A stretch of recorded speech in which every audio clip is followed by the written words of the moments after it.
guys. Oh, for crying out loud. Hello, guys. Hello. How's it going, guys? Sorry, just a little bit late. There's a few technical problems. But here now, I hope you guys having a good Saturday afternoon as we're here for Wigan v Reading. Obviously, Reading having a tough time at the minute with the fans not happy. Wigan have had a tough time last season, so I thought it was an appropriate game to pick this one. So hopefully you guys having a good afternoon. Let me quickly share the team news on the screen.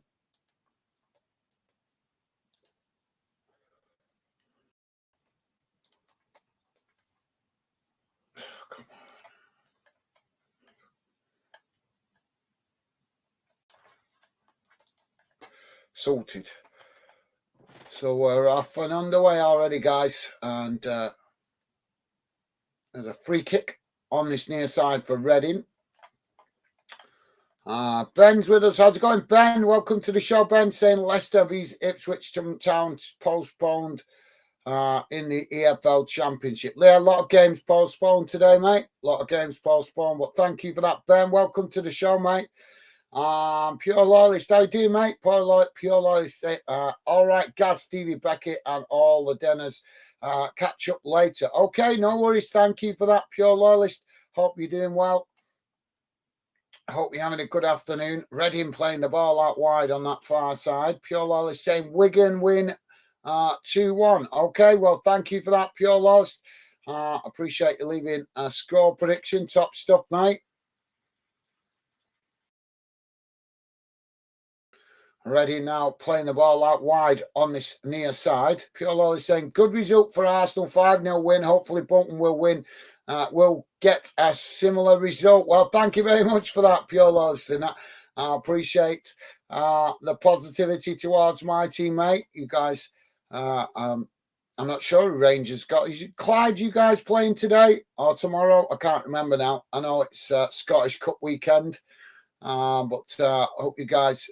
I'm sure you guys will have a good match in the Scottish Cup. So we've got a free kick on this near side for Reading. And Stevie's with us saying, hi, Gaz and chat. How's it going, Stevie? Thank you for being with us, mate. I know you won't be sticking around. You've got work tonight, mate. So you get...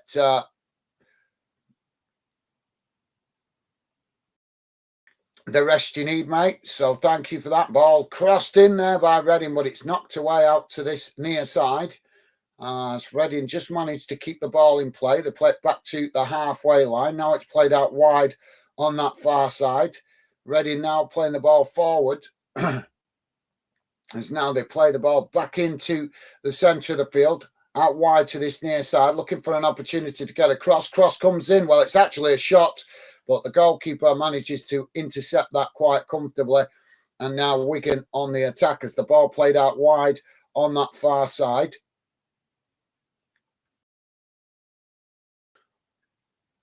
Now Wigan playing the ball forward.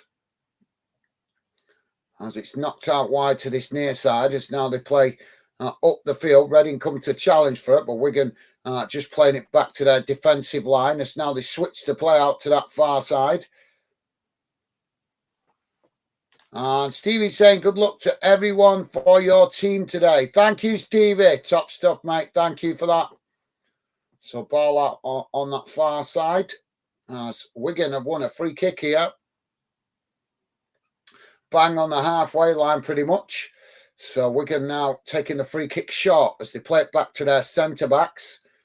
So thank you for that, Stevie. Now Wigan knocking the ball out wide to this near side as Reading quickly come across to press the ball. Wigan just playing it back again to their centre-backs. Now a ball chipped forward out wide to this near side. As Reading challenged for it, but it's just kept in play there. But eventually knocked out of play. So Wigan with a throw-in on this near side. Ball comes in as Wigan play it back into the centre circle. Now it's knocked out wide on that far side as Reading come to press the ball. Wigan trying to work the ball down that far side, but Reading not giving them time on the ball. It's now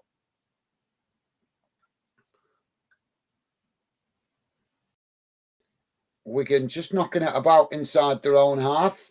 As the ball played out wide to this near side now. Reading coming to press the ball. As now Wigan again playing it back into their own half. Is just knocking it about on this near side at the moment. As Reading tried to challenge for it there, but unable to keep the possession. As now Wigan play it back into the centre of the field. Now played out wide on that far side. There's space to run into now for Wigan as they charge towards the box.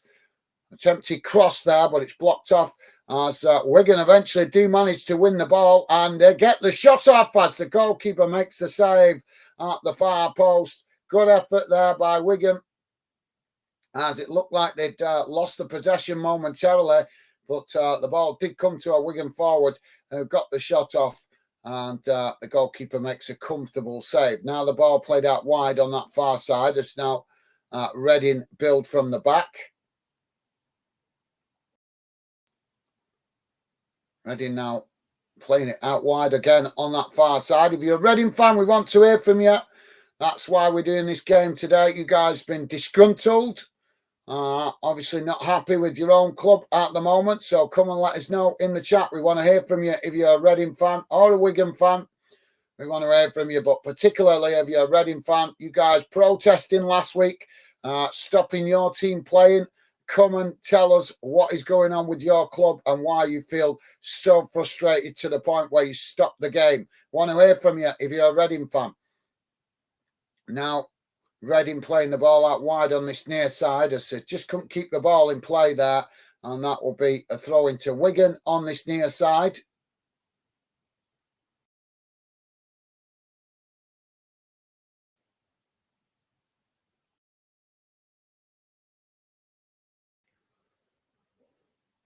So Wigan now with the ball played back into their own half as they knock it all the way back to their centre-backs.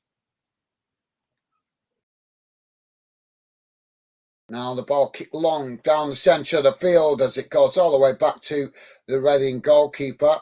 If you just join us, guys, we're 8 minutes in and it's still 0-0.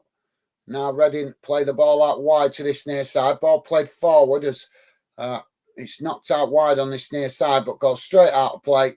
And that will be a throw into Wigan. Wigan now with the ball played back into the centre of the field as now they kick the ball out wide to that far side with a long crossfield pass. Ball played back to the goalkeeper as the goalkeeper now kicks the ball long up the field. And it's gone out of play on that far side for a throw-in.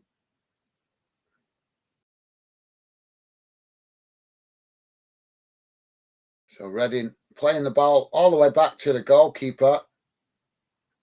Now it's played out wide to this near side.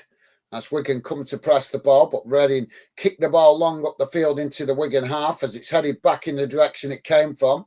Now Reading trying to keep the possession there, but a little pull from Wigan sees the referee blow the whistle for a foul. So free kick to Reading just inside their own half, but not far from the halfway line. It's now they play it back to their defensive line. Now a long ball out wide to that far side.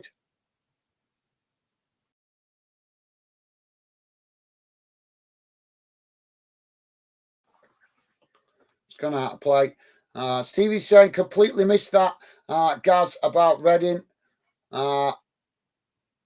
What, you missed what I was saying, or you missed what happened last week? Last week they protested. The club invaded the pitch and got the game called off because the fans wanted to protest. They invaded the pitch. I think it was about 10 minutes after the game started, and the game ended up being called off because the fans wouldn't leave the pitch. So that's part of the reason why we're doing this stream today. All those disgruntled Reading fans, your opportunity here to come and tell us why you're not happy with your club. Wigan now with the throw-in on that far side. Ball kicked long up towards the halfway line as Wigan lose the possession. Now Reading trying to play it forward, but they're forced to come backwards to come forwards. And Stevie saying, missed what happened last week. about Reading. Yeah, all right, no worries, mate. Yeah, no worries. Well, they did. They stopped the game. The fans invaded the pitch.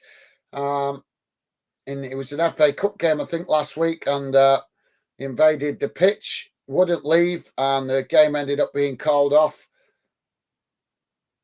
So ball played out wide on this near side for Wigan, as now they try to come forward, but forced to play it back to the halfway line. Now ball knocked out wide on that far side as Reading come to challenge for the ball, but Wigan managing to keep the possession as now they play it out to this near side. Oh, just trying to cut the ball back there as Reading almost intercepted it, but Wigan managed to keep the possession momentarily.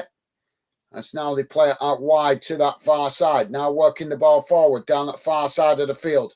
As they cut back inside, now ball played into the box, and the goalkeeper manages to intercept that quite comfortably, and that released the pressure momentarily for Reading. So yeah, if you're a Reading fan, guys, we want to hear from you. Come and drop your comments in. Tell us why you are not happy with your club. And if you're a Wigan fan, come and talk to us. Tell us how you feel your club is doing. Obviously, you guys have had ownership problems as well over the last 12, 18 months.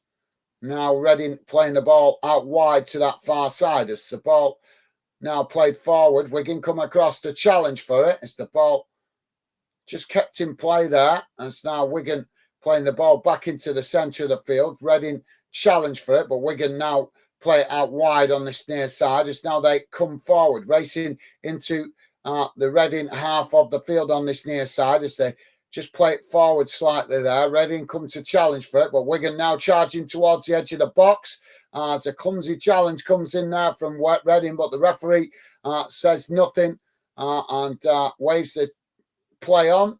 So now Reading worked the ball out wide on that far side, but quickly challenged by Wigan there. And now the referee does blow for the foul. So free kick to Reading just on the edge of the centre circle, just inside their own half. Jamie Wotton, how you doing, Jamie? Welcome to the show. Jamie Wotton saying, hey up, everyone. How's it going, Jamie? Good to see you, mate. Hope you're having a good Saturday. And now the ball played down that far side as it goes all the way back to the goalkeeper. Now the goalkeeper rolls the ball out to this near side as Wigan now coming forward. Reading coming to press the ball on this near side as Wigan just play it back into their own box. Now the ball played forward down the middle as Reading tried to challenge for it there, but it's a clumsy challenge. And the referee blows for the foul. So free kick to Wigan.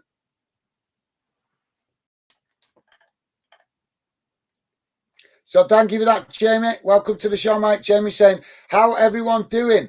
Yes, I'm not too bad, Jamie. Not too bad. Thank you, mate. How are you doing? Appreciate you asking, mate. Thank you for that. How are you doing, mate? Ball now with a long crossfield ball for Wigan as it's played out wide on this near side. Ball played forward as Wigan now with the possession just inside the Reading half.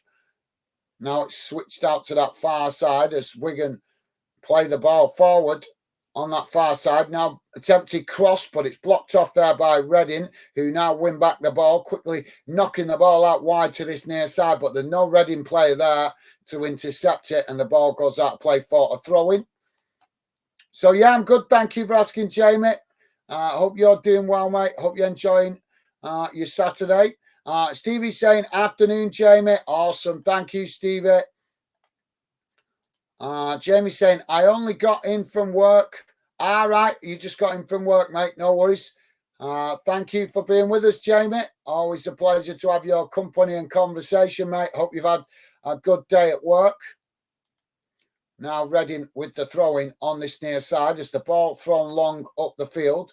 Now Wigan come to challenge for it, but Reading just chipped the ball over the top up towards the centre circle as again Wigan come to challenge for it.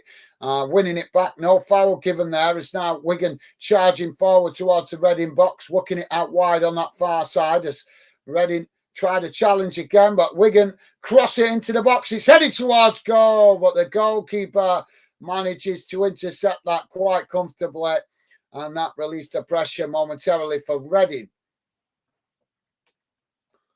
So Stevie saying hi. Jamie saying hi, Stevie. Awesome. Thank you, Jamie. Top stuff. Loving the positive vibes, mate, towards Stevie. Thank you very much. Stevie saying good, thanks you.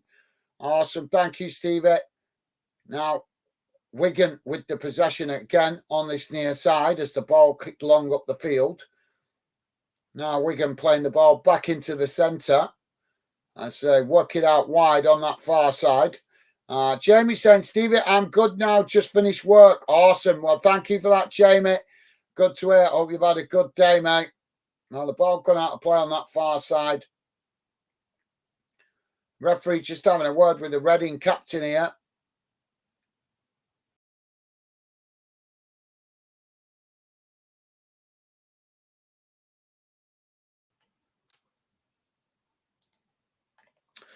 Stevie saying, great feet. Up, I'm relaxing now then. Absolutely. Thank you for that, Stevie. Nice one, mate. Now Wigan with the possession in the centre of the park. Now it's switched out to this near side as Wigan play the ball up towards the halfway line. Reading challenge for it, but Wigan managing to keep the possession there. So now they cut the ball back. It's played back into the centre of the park.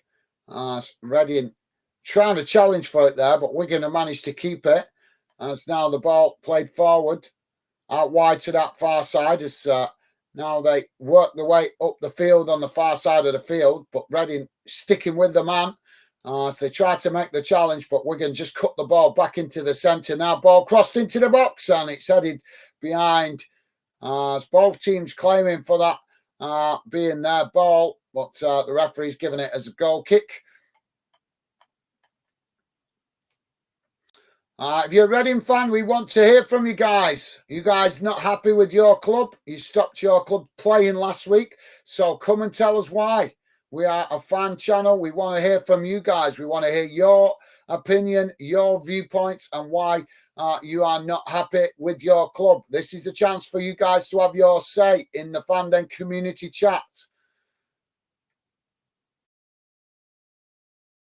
Reading now playing the ball all the way back to the goalkeeper. As the goalkeeper now switches the play out wide to this near side. Ball chipped forward up towards the halfway line. As Reading managing to retain it there under pressure. Pure Lawless saying, all right, Gaz, Stevie and Jamie. How you doing, Pure Lawless? Welcome to the show, mate. Hope you're having a good Saturday. Well, Reading have knocked the ball out of play on that far side for a throw into Wigan. So thank you for that, Pure Lawless. Welcome to the show, mate. Hope you're having a good day, as I say. And Stevie with a thumbs up for Pure Lawless. Thank you, Stevie. Top stuff, mate. Pure Lawless saying, Jamie, left you a hello on Dems, mate. Okay. Jamie saying, that's it now. That's it now, Stevie. It's time to chill out. Awesome. Well, enjoy your Saturday afternoon, Jamie.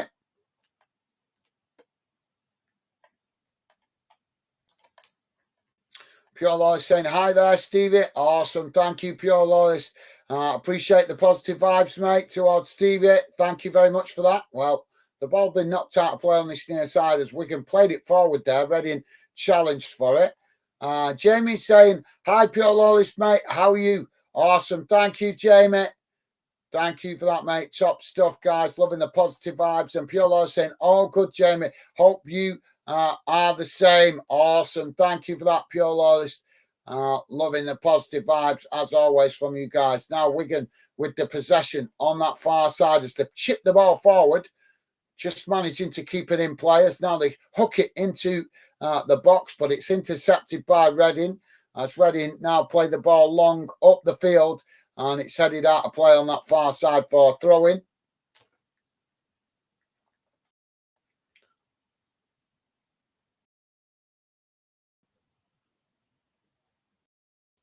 So Jamie just saying, all right there, and responding to Pure Loyalist. Thank you for that, Jamie. Pure Loyalist saying, cheers, guys. Hope you're also having a good day. Also, yeah, I'm not too bad, mate. Not too bad. Just working as usual. All the normal stuff, just same stuff, same stuff, different day. But thank you for your kind words, Loyalist. Appreciate that, mate. And as I say, hope you're also having a good Saturday, mate. Jamie saying, how Bolton going on? I don't know because I was trying to have it on my other screen, but unfortunately the damn TV's playing up, so I can't watch that at the same time. So let's have a quick look. I'm not sure. Still 0-0 at the moment. Oh, Reading with a shot on goal there, but it's knocked away. That's now Reading picking up the pieces outside the box. Now they play it back out wide to that far side.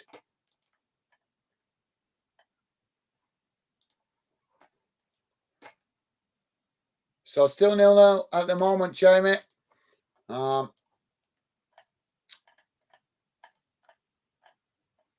Your team not playing today, are they? Yeah, your team play tomorrow, 2 o'clock, and against West Ham. Tricky tie. Who's Rangers got today? Let's have a look.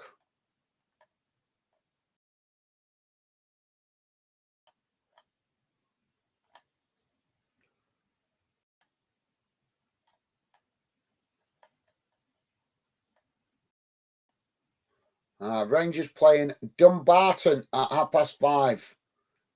So you guys know 3 o'clock kickoff for you guys today.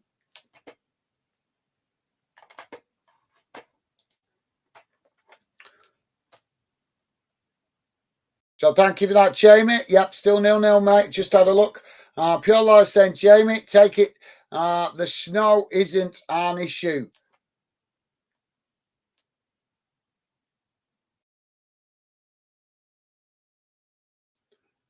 No, it's starting to rain. It's been raining today. It's starting to wash the snow away where I am anyway.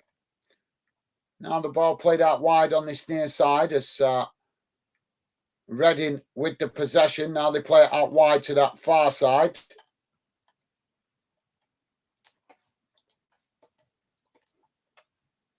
Now Reading playing the ball forward into the centre circle as Wigan come to challenge for it. Pure Lawless saying still 0-0 as far as I know, Jamie. Well, thank you for that, Pure Lawless. Yep, just had a look, mate, and it is still 0-0. Now the ball played out wide on that far side as Reading worked the ball into the Wigan half. It's chipped forward up towards the edge of the box as Wigan intercept it. Now Wigan knocking the ball out wide on that far side, but Reading quickly challenged for it as they've won it back now, playing it towards the byline. As Wigan come across and knock the ball out of play there.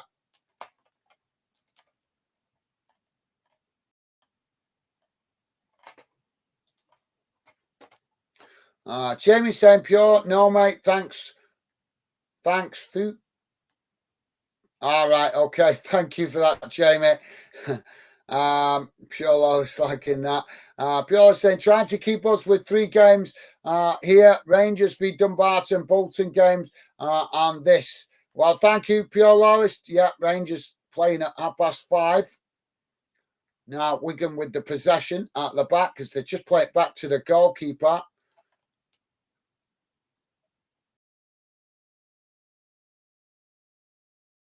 Pure Lawless saying commentating to a mate on a Rangers channel. I don't understand you. What you're commentating? Okay, sounds good, mate. If you're going on another channel commentating, sounds good. If I'm understanding that right.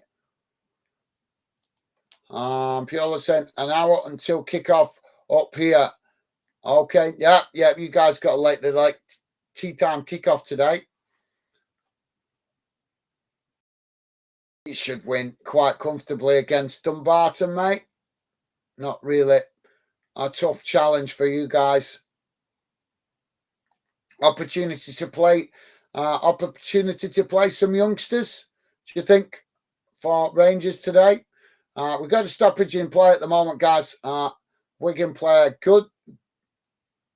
GAZGO down on the ground as the medical staff come on to check him out.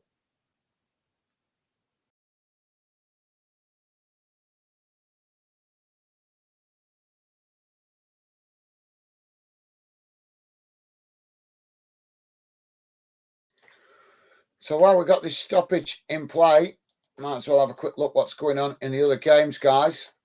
So let's have a quick nose it. A lot of games postponed today because of the weather. So in the Premier League, Arsenal winning 5-0 against Palace earlier on. Brentford v Nottingham Forest kicking off at 5:30. In the English Championship, Swansea losing to Southampton earlier today, 3-1. Blackburn currently 1-1 with Huddersfield Town. Bristol City 1-1 with Watford. Middlesbrough 0-0 with Rotherham United. Norwich 1-0 up against West Brom. Plymouth 1-0 down to Cardiff. Queen's Park Rangers 0-0 with Millwall. Sheffield 0-0 with Coventry City. Stoke City currently 1-0 behind to Birmingham City. Arsenal ladies winning 2-1 against Everton ladies. In the Africa Cup of Nations, guys, just one game at the moment. Algeria 1-1 with Burkina Faso. And Asia Cup game, guys, Jordan drawing 2-2 with South Korea earlier on today. Currently, it's Bahrain 0, Malaysia 0. So back underway as Reading now back with the possession as they just knocked the ball about midway inside their own half. Blackpool are winning 2-1 against Bristol Rovers. Burton Albion winning 1-0 against Charlton Athletic. Exeter City 0-0 with Cambridge United. Fleetwood losing 1-0 to Portsmouth. Leyton Orient 0-0 with Bolton. Lincoln City 0-0 with Derby County. Peterborough United 0-0 with Shrewsbury Town. Wigan Athletic, as we know, 0-0 right here. League Two, guys. Barrow Crew 1-1 with Crewe. Gillingham 0-0 with Forest Green. Milton Keynes done 1-0 up against Morecambe. Newport County still 0-0 with Wrexham. All the other games have been postponed because of the weather. Let's have a quick look at Scottish Cup. Scottish Cups, guys. Spartans losing 2-1 to Hearts in the dinner time kickoff. Adrian's 0-0 with St Johnstone. Ayr United still 0-0 with Kelly Hearts. Bonnie Ridge Rose 1-0 up against Falkirk. Forthright Athletic 0-0 with Hibs. Greenock Morton 1-0 up against Montrose. Inverness Cali Thistle still 0-0 with Broomhill. Kilmarnock 2-0 up against Dundee. Livingston currently 1-0 down against Wraith Rovers. Motherwell 1-1 with Alloa Athletic. Ross County 0-0 with Partick Thistle. And St Mirren 0-0 with Queen of the South. Now Reading with the possession on that far side. Pure Light saying no, Gaz, just talking to a mate by text. Right. Oh, okay. Right. Fair enough, mate. Fair enough. I thought you meant you was going on a show. I thought that's why you was telling us, mate. But fair enough. Well, I hope you're enjoying the football chat with you, mate. That's all I can say. Wigan now with the possession on the halfway line. As Reading come to challenge for it. Wigan managing to keep the possession there as they play it back to their defensive line. Now it's knocked out wide on this near side as Reading come to challenge for it. Now Wigan working the ball forward down this near side as they knock the ball towards the edge of the box there. It's played back inside. It's now Wigan knocking the ball out wide on that far side. Now cross comes into the box as it's headed away by Reading and the ball bounces out of play on that far side.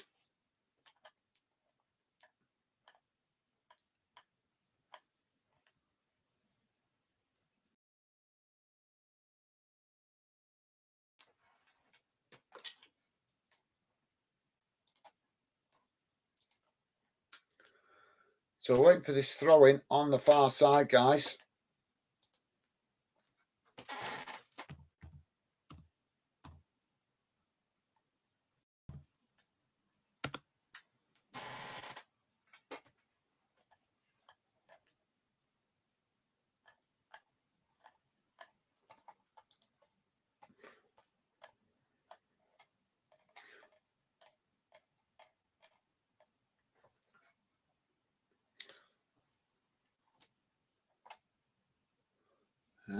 Wigan with the throw-in on that far side.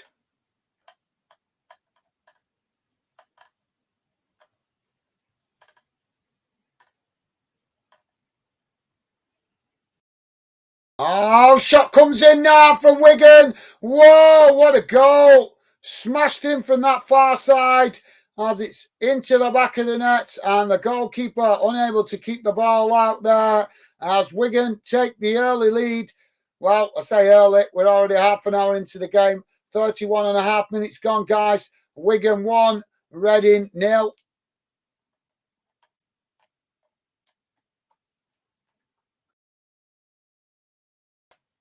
Jamie saying, got to love the weekend when the footy is on. Absolutely. Thank you for that, Jamie. Yeah, I'm getting more than my fair share of footy at the moment, mate, in fairness.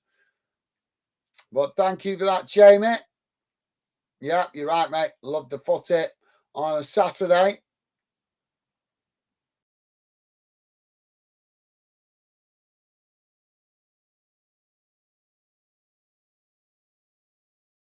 A bit too easy for that goal, really, for Wigan. As Reading now kick us back off. But Reading, I've got to be honest, they started the game well. They've just been a bit disappointing in the last 10 minutes as they seem to have dropped off. Now Reading playing the ball out wide on that far side as they come racing forward, playing the ball into the centre there, but it's intercepted by Wigan. Jamie saying Wigan 1-0. Thank you, Jamie. Thank you for that, mate. Ball crossed in as it's headed away.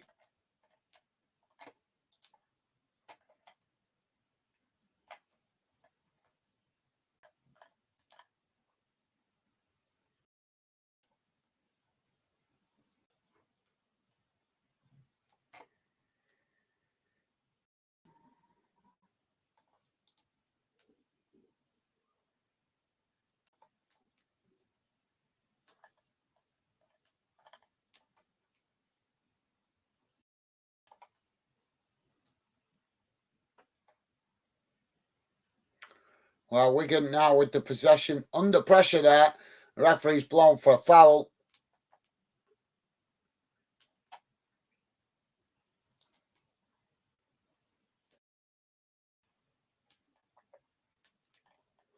Now the ball played out wide on that far side. As it's played back to the halfway line.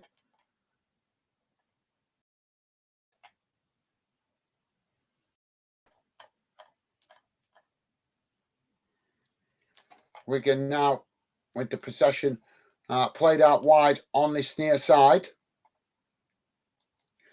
Thank you for that, Jamie. I'm just having a quick look what's going on in the other games, keeping an eye on him, guys.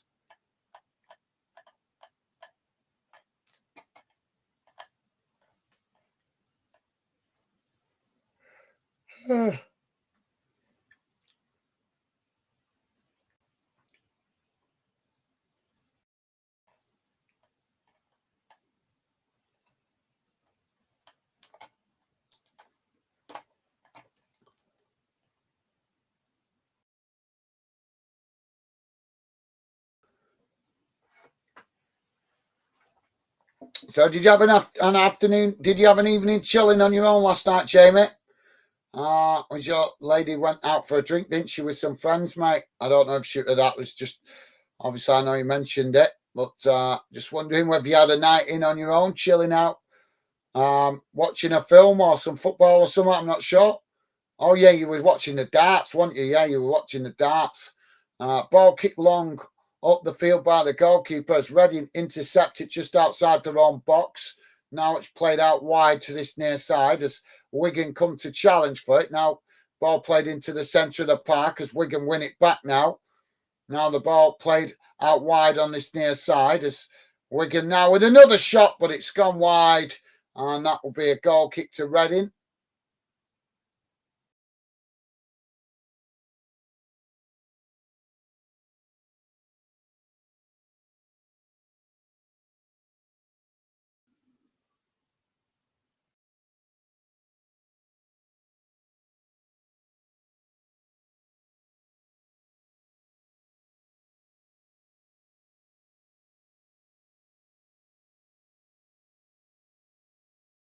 Now Reading trying to play out from the back here, but they're just knocking it about at the moment, not doing an awful lot with it, guys. As now they play it out wide to this near side. Wigan coming to press the ball. As Reading again just play it back to the goalkeeper. They're keeping the possession at the moment, Reading, but they're not doing an awful lot with it.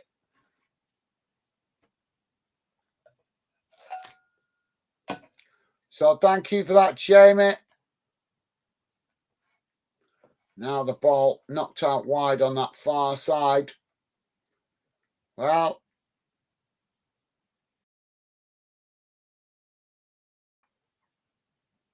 we're having a substitution here, guys.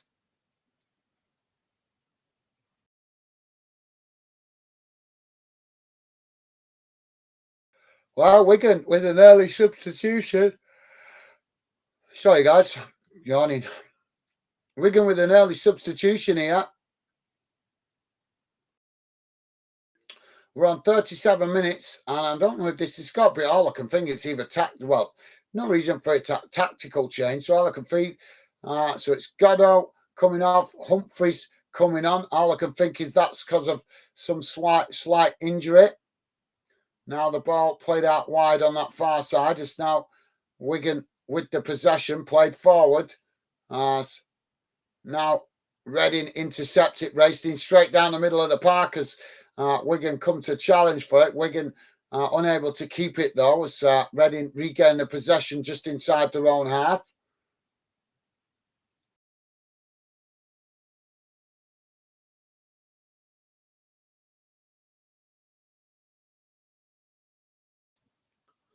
Now the ball chipped long out wide to that far side as Reading intercept it. Now Reading playing the ball back to the edge of their own box as it's played out wide on this near side.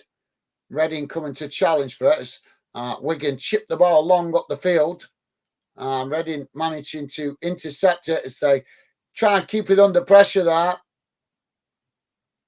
And the ball knocked out of play on this near side. So throw into Wigan.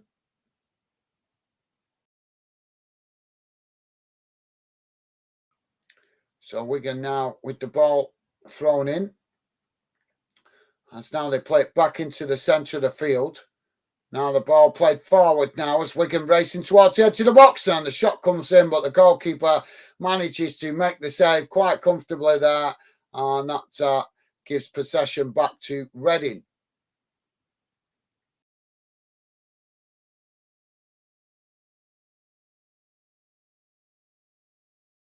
And Reading to play out from the back as they play the ball out wide on that far side. Now the ball chipped long up the field as it's headed out wide on that far side as Reading trying to win it back as they do now. Where Reading winning the ball on that far side as they race forward, knocking the ball towards the byline, but just couldn't keep it in there as it's rolled out of play. And that will be a goal kick to Wigan.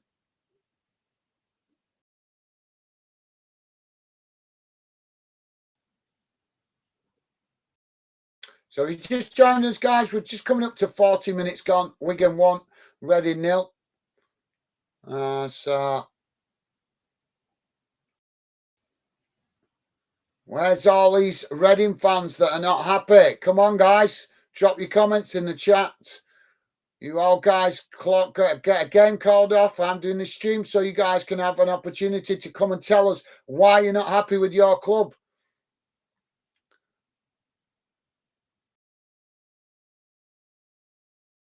Wigan now with a throw-in on this near side.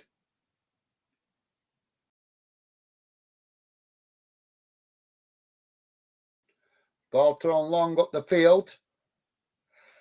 As Reading head the ball back in the direction it came from.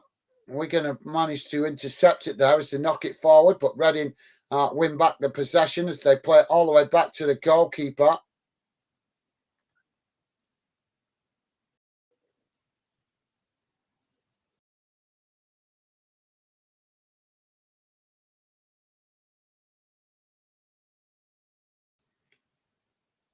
Now Reading trying to come forward as they play the ball out wide. Shrewsbury have gone 1-0 up against Peterborough, guys. It's now the ball played out wide on this near side. Ball knocked forward as Wigan intercept it there. Now Wigan play the ball forward into the centre of the park as Reading come to challenge for it, but Wigan just knock it back to the goalkeeper. Now the goalkeeper kicks the ball long up the field. It's both sets of players, well, it eventually goes all the way back to the Reading defence. Now the ball played forward.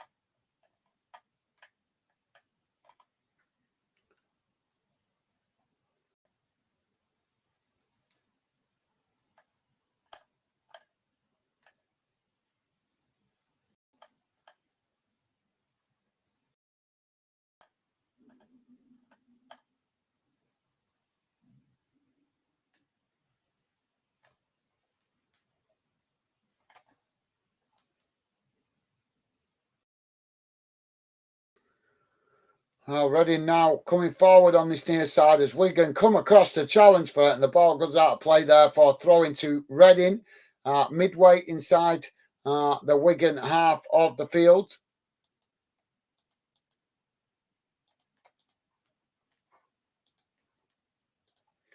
Now Reading take the throw in as they work it back to the halfway line.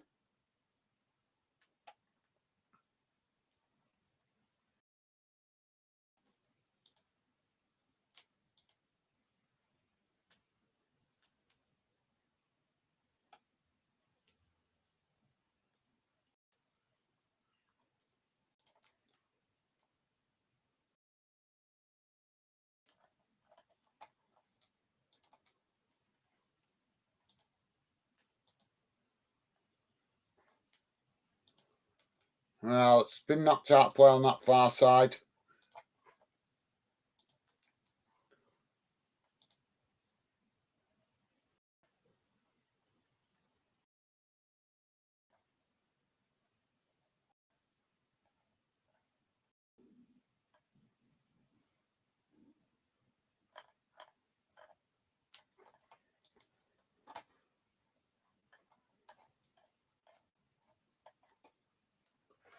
Wigan now with a free kick on that far side. It's now the ball played back to the edge of their own box as Wigan just trying to work the ball forward here. Now the ball played out wide on this near side. Reading tried to challenge for it. Ball chipped forward there, but Reading have ended up knocking it out of play. So throwing to Wigan just inside the Reading half on this near side.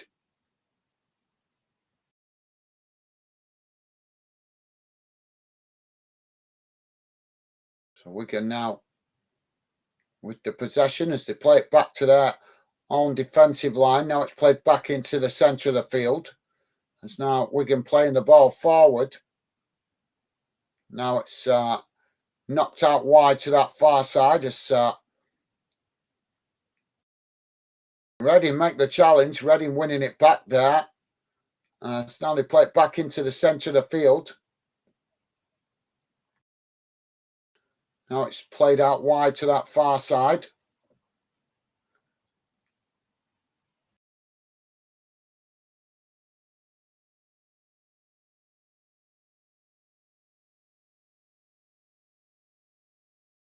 Reading trying to work the ball forward is now. It's chipped the ball long up the field. And it's a poor ball as it just bounces out of play. And that'll be a goal kick to Wigan.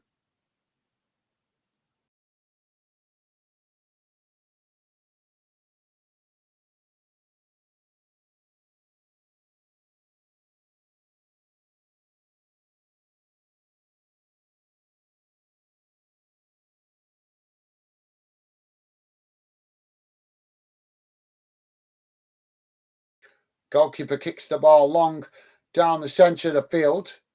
Both sets of players challenging for it there in the centre circle as it's knocked forward now, but Wigan have managed to intercept it. Now Wigan playing it all the way back to the goalkeeper. As now they tried to play it out wide on this near side, but a challenge comes in there from Reading. And now the referee blows for the foul as the Wigan player down just on the edge of the box on this near side from that challenge.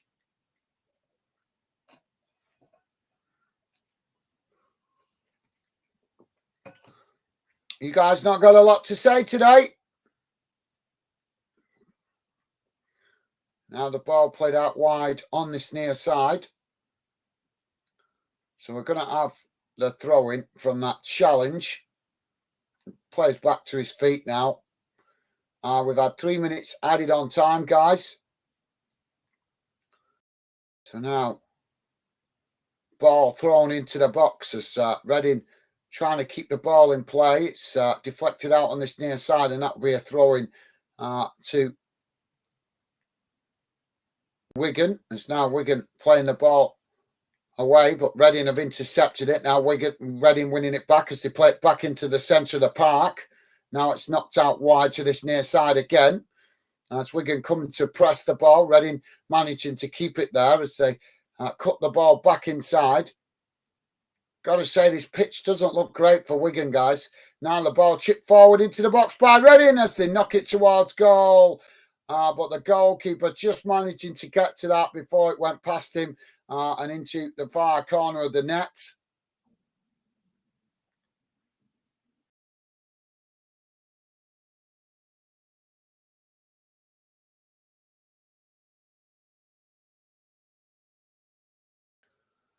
Ball kicked long up the field. Well, there goes the half-time whistle, guys. And at half-time, it's finished Wigan 1, Reading 0. Let's have a look how that game's gone in numbers. So, yeah, you guys, not a lot to say today. Quite surprising.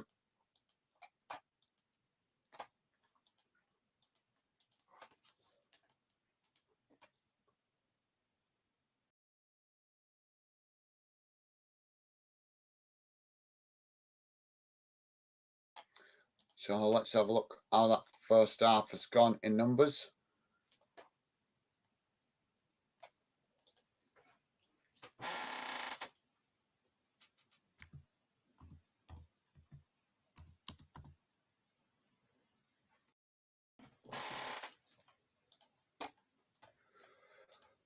Well, where's all these unhappy Reading fans?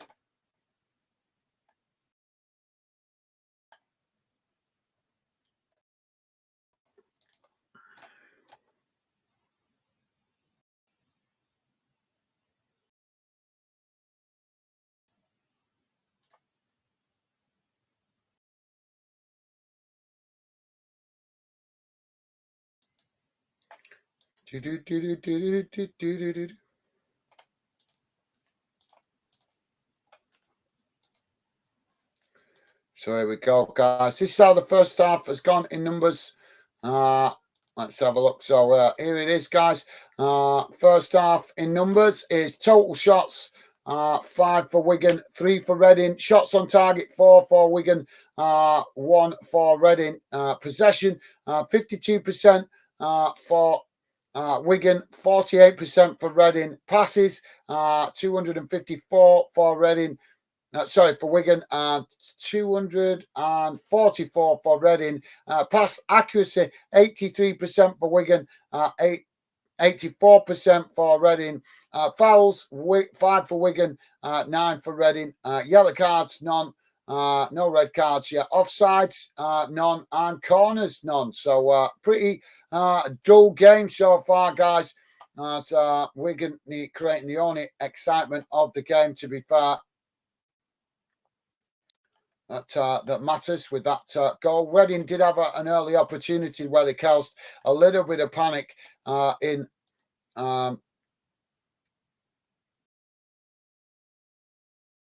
the back line. of Wigan and the goal box, but they couldn't capitalise on it. They didn't make the most of it. And as the game wore on, Wigan came into it more and more, grew in confidence, and eventually started creating more opportunities. Reading were pushed further and further back. They ended up defending more and more as the first half wore on. And then after the goal, they had a little spell of play where they did come forward and created a little bit more. But again, as the minutes ticked by, Reading found themselves on the defensive more and more as Wigan grew stronger in the game. So yeah, so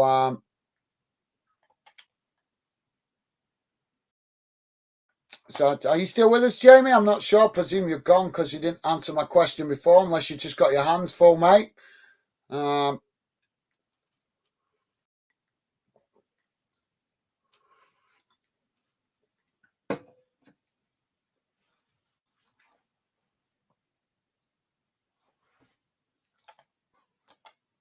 So are you still with us, Jamie? Are you gone, mate?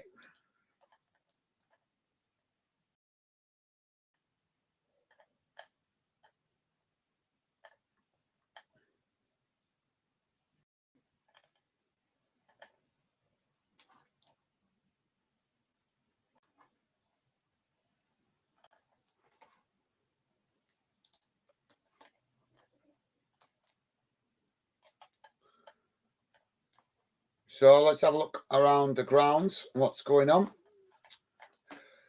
Let's have a look what's going on around the grounds. Arsenal winning 5-1-0 earlier on today, guys, against Crystal Palace. Brentford are playing Nottingham Forest. That kicks off at 5:30. And the English Championship, guys, Swansea losing 3-1 to Southampton in the dinner time kickoff. Currently, Blackburn Rovers 1, Huddersfield Town 1, Bristol City 1, Watford 1, Middlesbrough 0, Rotherham United 0, Norwich City 1, West Brom 0, Plymouth 1, Cardiff 1, Queen's Park Rangers 1, Millwall 0, Sheffield Wednesday 0, Coventry City 1, Stoke City 0, Birmingham City 1. Ladies Super League, guys, Arsenal winning 2-1 at the moment against Everton. Ladies, that's on the 93rd minute gone. In the Africa Cup of Nations, guys, just one game going on so far today. Algeria currently losing 2-1 to Burkina Faso. 90 plus 2 minutes gone in that one, so that could be a bit of a shock. Asia Cup, guys, Jordan drawing 2-2 with South Korea earlier on today. Bahrain currently 0-0 with Malaysia, 63 minutes gone in that one. And English League 1, guys, Bristol Rovers 1, Blackpool 2, Burton Albion 1, Charlton Athletic 0, Cheltenham Town v Carlisle match postponed. Exeter City 0, Cambridge United 0, Fleetwood Town 0, Portsmouth 1, Leyton Orient 0, Bolton 0, Lincoln City 0, Derby County 0, Oxford v Northampton Town match postponed. Peterborough United losing 1-0 to Shrewsbury Town. Port Vale v Wickham and Stevenage v Barnsley also postponed. Wigan 1-0 up, as we know, right here against Reading. In English League 2, guys, Wimbledon v Crawley match postponed. Bradford match postponed against Doncaster. Harrogate Town v Grimsby match postponed. Notts County v Stockport match postponed. Swindon Town v Tranmere match postponed. Walsall v Accrington match postponed. Only a handful of games playing today in English League 2, guys. Barrow 1-1 with Crewe Alexander. Gillingham 0-0 with Forest Green Rovers. MK Dons 1-0 up against Markham. And Newport County 1-0 up against Wrexham.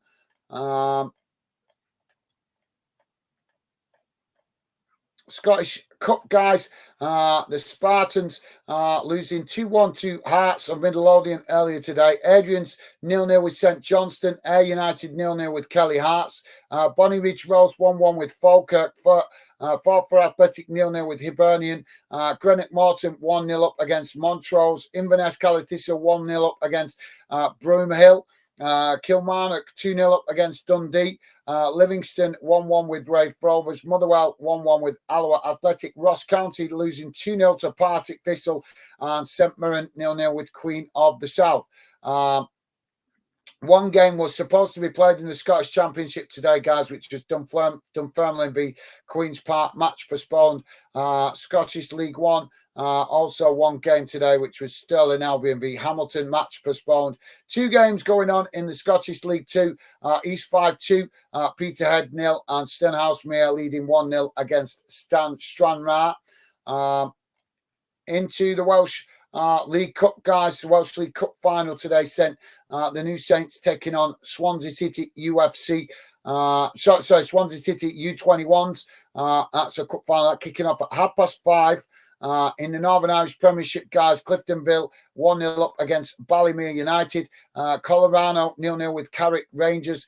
Dungannon Swift currently 2-0 down against Larne. Linfield 1-0 up against Crusaders. Currently, we're supposed to be playing Newry City, match postponed. So there you go. That brings you bang up to date around the grounds with the exception of non-league, guys. So, yeah.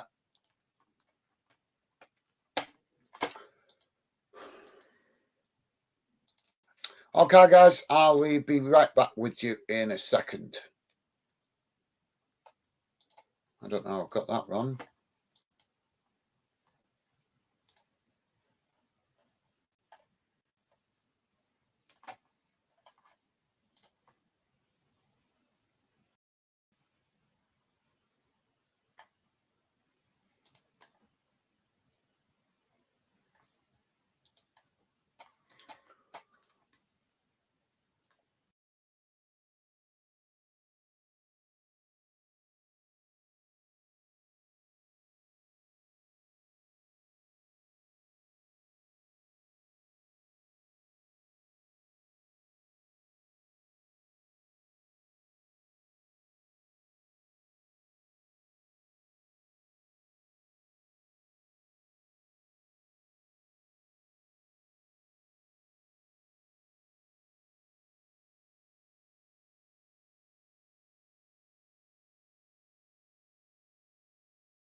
Sorry about that, guys.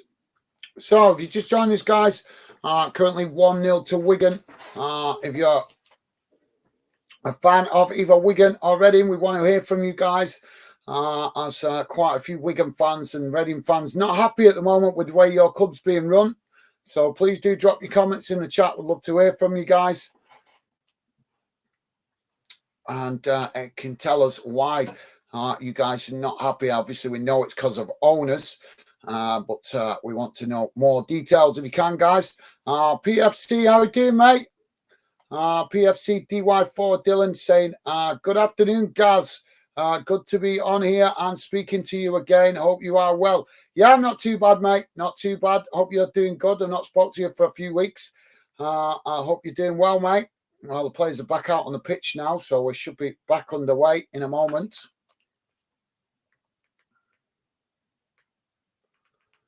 But yeah, thank you for that. Dylan, welcome to the show, mate. Oh, that's a bit loud.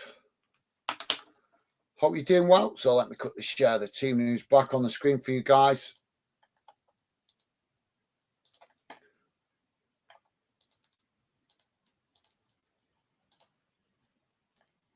There we go. Sorry about that, guys. I'm just putting the screen back on. So thank you for that, Dylan. Welcome to the show, mate. Hope you're doing well. Hope your studies are going well. Wigan now get us back underway as they kick the ball long out wide to this near side. Rick, how you doing, mate? Rick saying, afternoon, fan then. How's it going, Rick? Welcome to the show, mate. Hope you're doing well. Hope you're having a good Saturday. So Wigan have got a throw in on this near side as the ball been kicked straight out of play. Wigan now with the possession as Reading come to challenge for it, winning it back. Now Reading kick the ball long down this near side, looking to get in behind the Wigan defence, but the ball bounces all the way back to the goalkeeper. So thank you for that, Rick. How you doing, mate?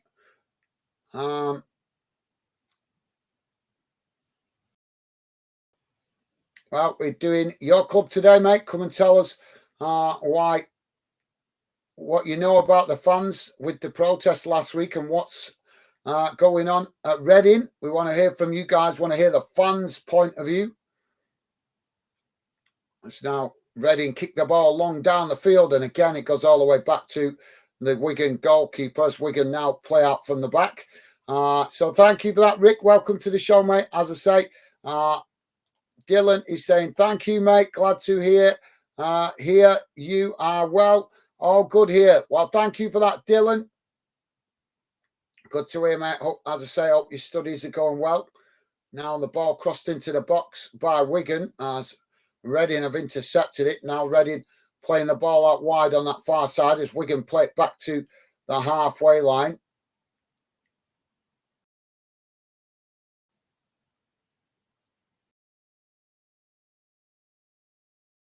Wigan just keeping the possession on the halfway line as now they play it back out wide to that far side. As Reading come to challenge for it, Wigan have kicked the ball long down the field.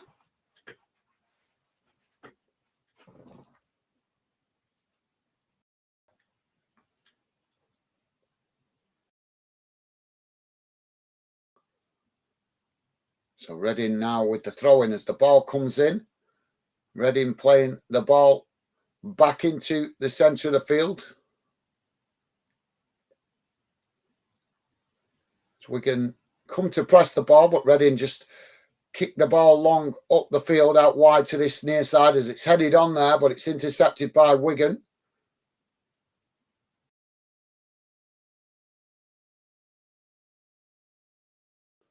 Oh, it's shipped forward there, but it's knocked away. Reading picking up the pieces just inside the Wigan half.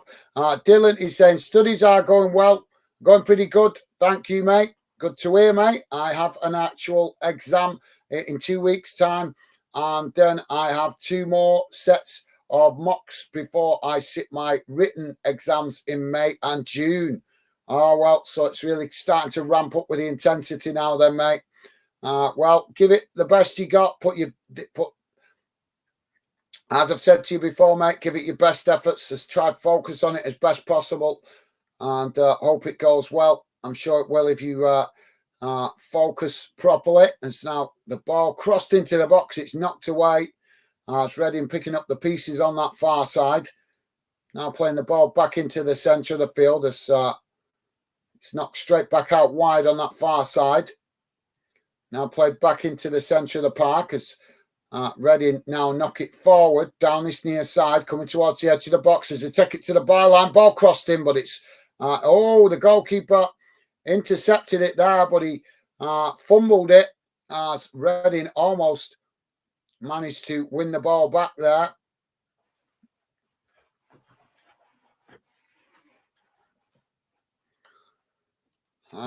Dylan saying, thank you, mate. I really appreciate your support. No worries, mate. No worries. As I've said to you guys that I've got studies. It's important for your future. So, yeah, I would always encourage you guys to give it your maximum effort. Wish somebody had done that with me when I was younger. I didn't realise just how important my exams would be when I got older. But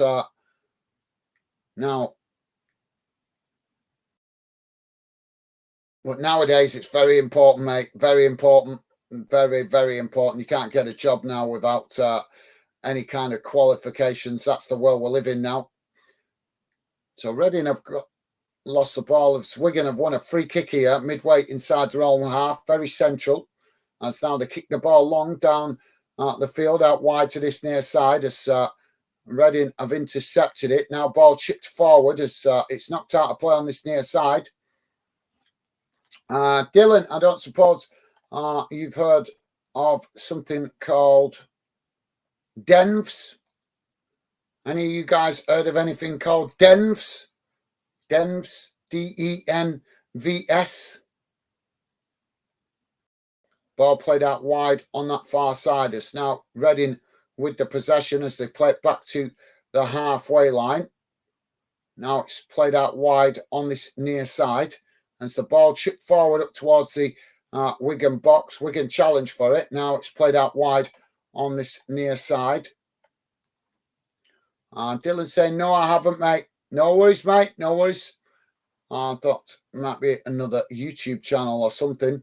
Ball crossed in now for Reading as it's knocked away. But thank you for that, Dylan. Are you still with us, Rick? Or have you gone, mate?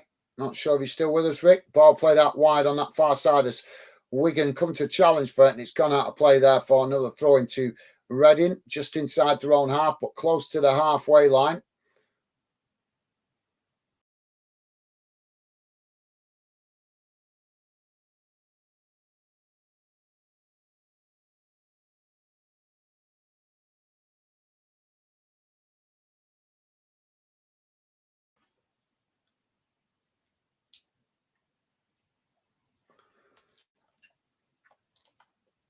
Rick is saying our protests are to get the EFL to put pressure on our chairman to sell, which he is dilly-dallying about, despite an offer allegedly from Mike Ashley a couple of months ago.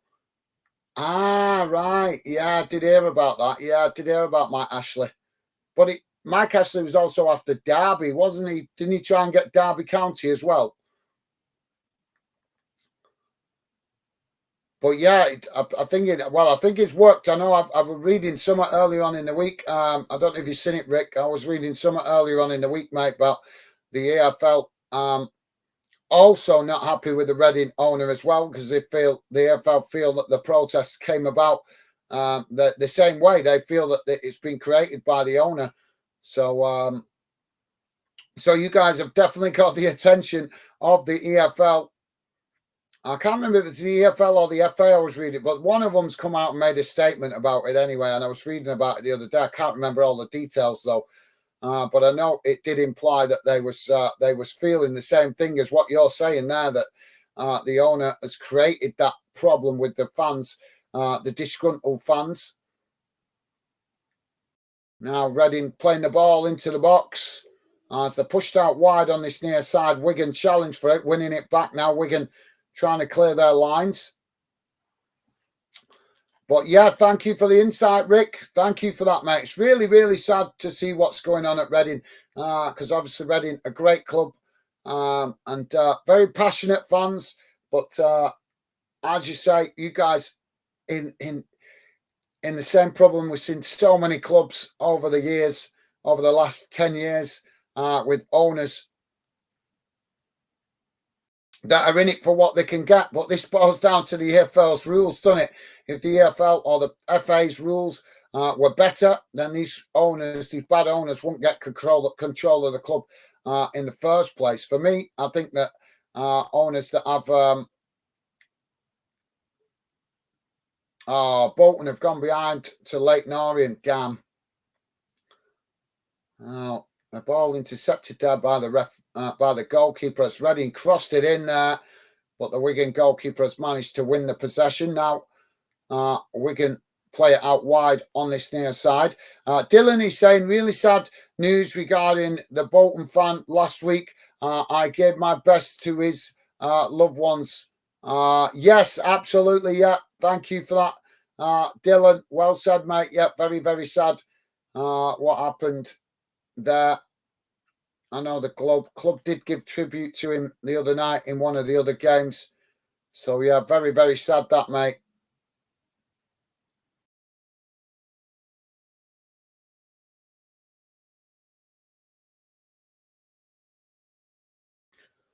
Now, Reading playing the ball into the centre of the field. But thank you for that, Dylan. Very kind of you to say, mate. Very kind. And absolutely, we send the best wishes to his family and friends. Really difficult time. Apparently, he's 75 years old, apparently, I think, or 73 or something like that. Well, another challenge comes in on this near side from Wigan, and that's going to be a free kick to Reading midway inside the Wigan half, right out on this near side. Rick is saying, oh, sorry, mate, just come back to that. Cross comes in as it's headed away. Reading picking up the pieces now. As another cross long into the box again, headed away by Wigan, as now Wigan try to get on the attack, playing the ball out wide on that far side as Reading make the challenge, and Reading have won it back here. Ball played forward as Reading come towards the edge of the box. Wigan trying to challenge for it. I'll come back to comments in a minute, guys. Reading now with the possession on that far side as they play it out towards the edge of the box.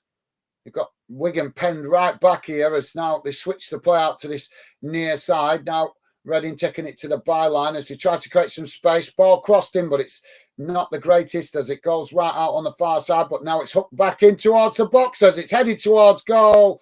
And the Wigan goalkeeper manages to make the save. And that relieves the pressure momentarily for Wigan. Rick is saying he was involved in Beijing, in China before Reading, and they went bankrupt. How he was allowed in charge of Reading, I will never know. No, that's an excellent point. That's an excellent point. Well said, Rick. Well said, mate.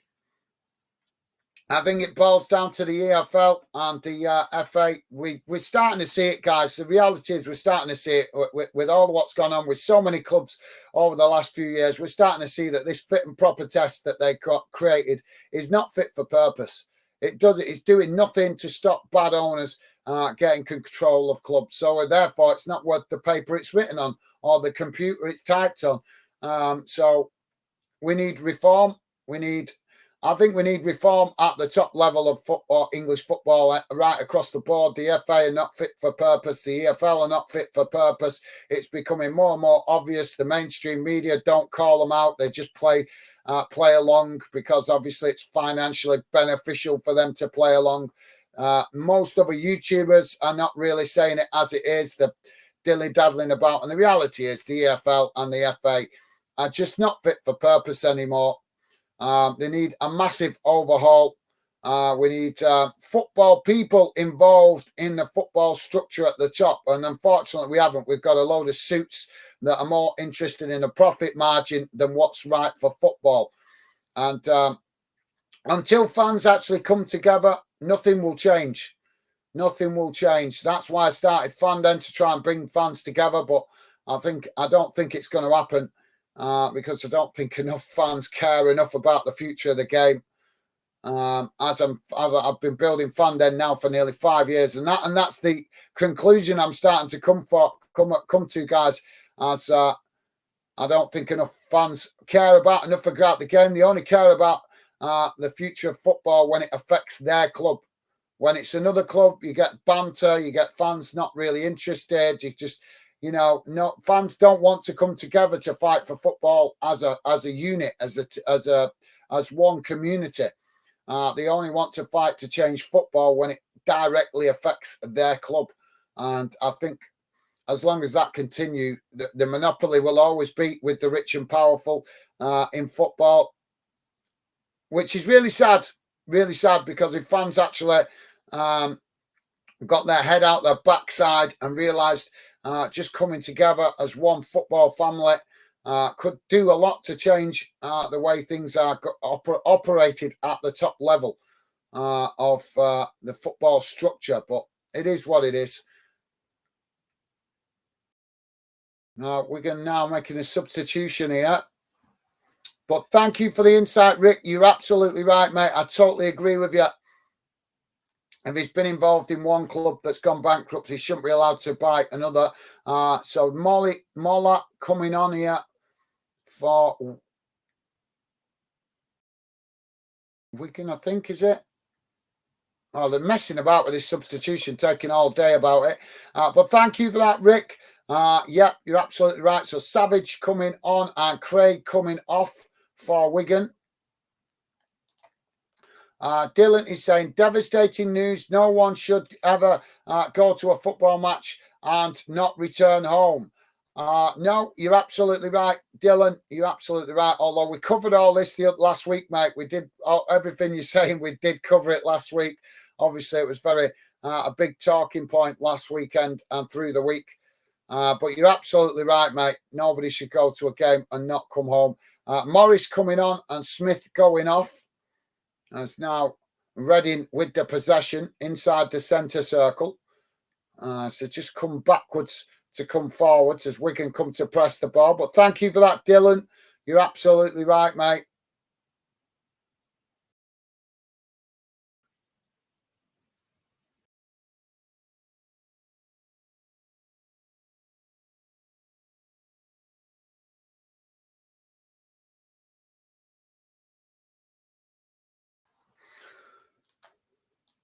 The ball knocked out of play on this near side. Rick is saying it's today's society, I'm afraid, Gaz. As far as United football, as far as United football fans are concerned, currently concerned, clubs like Bury, Bolton, and Reading are over 100 years old, and their future are put in jeopardy. Absolutely, yeah. Well said, Rick. Well said, mate. Absolutely spot on. I think we saw that. I think we've seen that with a number of clubs, to be honest, mate. You're absolutely spot on. When fans of a club can't even come together, what hope have we got of fans of football coming together? We've seen it with Manchester United. We've seen it with a number of clubs, even clubs like Portsmouth. I'm sure Dylan, if he's still with us, would agree. When Portsmouth fans weren't happy about their owner, the fan community was very divided about it. We're seeing it right now with Manchester United. We know that the Glazers are making a lot of fans unhappy with Manchester United, but is there unity within the Manchester United fan community? No, there isn't. The division. And why? We know this for a fact because we've seen that FC United was created as a protest against the Glazer ownership, which obviously a lot of fans switched over to that club, even though it's in non-league. And obviously a lot of fans stayed with Manchester United. But as we see now, Manchester United fans all divided about how to move forward. They don't unite about actually creating a plan and sticking to it. And they won't give up their tickets because they know if they stop buying their season tickets, what we call the tourist fans will buy the tickets. So it won't punish the club, or at least won't punish the owners. So... So you're right. You're absolutely spot on there, Rick. Well said, mate. Ball knocked out of play on this near side for a throw-in. But yeah, I'm not sure. Dylan, he's still with us, mate. You noticed that, didn't you, with Portsmouth when you guys have obviously been frustrated with the ownership, very divided between the Pompey fans. Some fans have not too bothered, think he's doing okay, and some fans feel that he's not doing okay, as I've discovered talking to quite a few Portsmouth fans. Now Reading with the possession. As they lose it on this near side, Wigan winning it back. Now Wigan kick the ball long out wide to that far side as they come towards the edge of the box. Ball crossed in, but it's a poor cross as it goes behind, and that will be a goal kick to Reading. But thank you for that, Rick. Great point, mate. Rick saying, I feel for any fans whose club is in trouble. It's the fans that suffer. Some clubs are the hub of the community. Absolutely, yeah. Well said, Rick. Well said, mate. Absolutely spot on.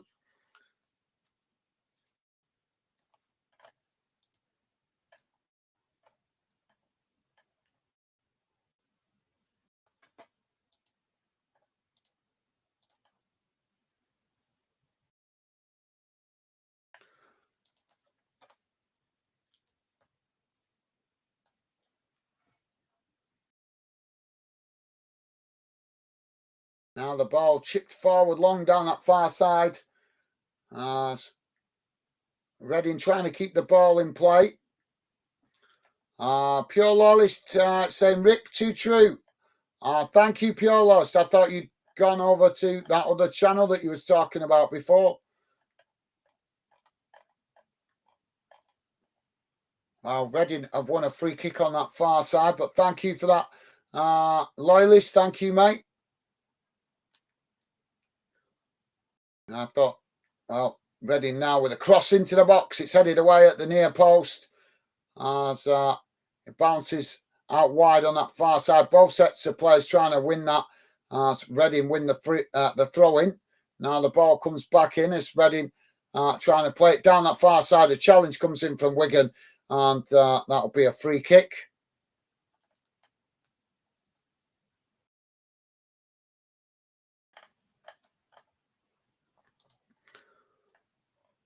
So thank you for that, Loyalist. PFT DY4 Dylan saying, same here, mate.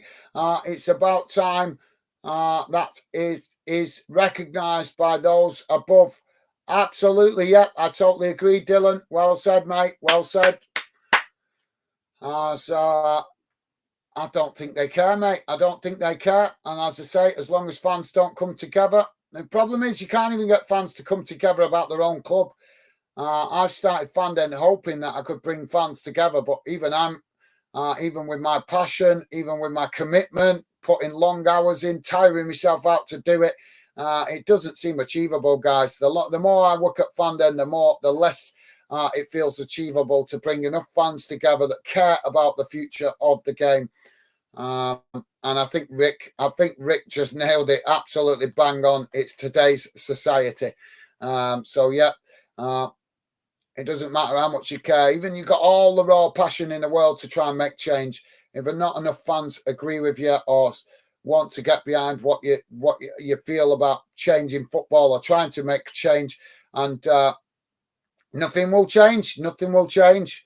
I'm realistic. I know I can't change football on my own, but what I was hoping to do was create a channel that helped fans come together and create a voice for football. But as I found, it's proving extremely difficult because plenty of fans want to have opinions, but they don't want to accept some fans don't want to accept other people's viewpoints. Some fans just want to banter clubs that are in financial trouble through no fault of their own. And as I've one big thing I have found out since I've been building Fandom is fans can be as passionate as they like, but they won't come on camera to talk about their passion. So as long as you don't get fans to actually, with a Wigan with a long shot there towards goal, the goalkeeper managing to knock it away.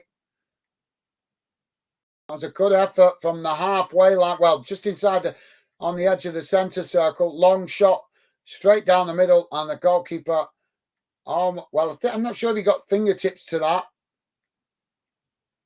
But yeah, as I was saying, guys, unfortunately, I've tried to, as a fan with Fandom, I've tried to convince fans that are passionate. I've found fans that I've spoke to on social media that really angry about their club, got a lot to say, a lot of frustration. And I said to them, well, come on camera and talk about it. Come and talk on the channel about it, you know. But they don't want to. They don't want their face to be shown. They're more bothered about their face than they are about the passion that they're expressing. And some of these people I've spoke to have made some fantastic, real intelligent comments in the conversations I've had with them, showing real passion, great knowledge of football, but not prepared to come on YouTube and express their knowledge and their opinions. And unfortunately, if you've got fans that won't, if they won't stand up for what they believe in passionately, if they won't, if they allow themselves to be too worried about their image and being on camera and all that kind of rubbish, then that says a lot to me. The point I'm trying to make is when people are more bothered about their image than they are about football, they can be as passionate as they like. And believe me, guys, on social media, I've found some really passionate fans that make some great comments about their club, about the football structure. But like I say, that a lot of fans more bothered to moan quietly on social media about it, but don't want to do anything to actually change it. They just want to moan and groan and whinge and whine on social media where nobody's really listening. When you try and give them an opportunity to try and have their voice heard where everybody can see it, they become more bothered about their image. So that just shows that they don't really care about football if they're more bothered about image. If they were passionate enough about football, they'd be doing exactly what I'm doing, prepared to put their image issues or worries about being on camera to one side to show their passion and show their care, as I did, because I didn't really want to be on camera when I first started fandom. But I cared passionately enough about trying to do something positive to bring change to football for fans, to make something, to try and achieve something for fans. But unfortunately, like I say, not everybody's prepared to put their phobias to one side to fight for what they're passionate about and what they believe in. That's just the reality of today's world. Reading keeping the pressure on here as Wigan pegged all the way back into their own half. But thank you for that, Dylan. Great comment, mate. Pure Lolis saying PFC, hello. Thank you, Pure Lolis. Nice one, mate. And PFC saying, hi, mate. Awesome. Thank you, guys. Loving the positive vibes. Top stuff, guys. Pure Lolis saying back and forth, Gaz.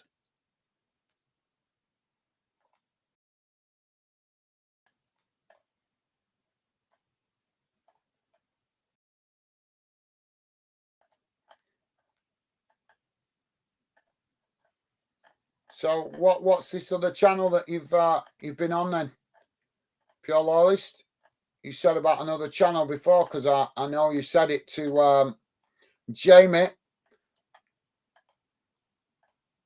Was it a channel? You said, where's it gone now? Something, I'm trying to find it. Something about Denves.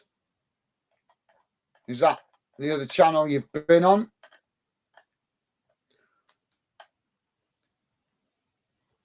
Now, ball played down this near side as Wigan intercepted at the back. Played back into the centre of the park. Now it's knocked out wide to that far side as Reading coming towards the byline. Ball crossed in. It's knocked away by Wigan as the ball bounces out of play on that far side. No, Reading just managed to keep it in play there. Okay, thank you for that, Pure Loyalist.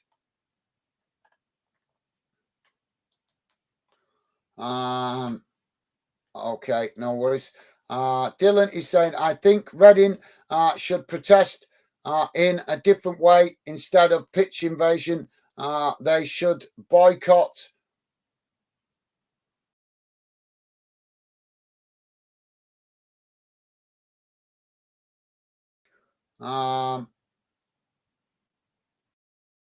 Instead of pitch invasion, they should boycott games. Well, yeah, that's a fair point, mate.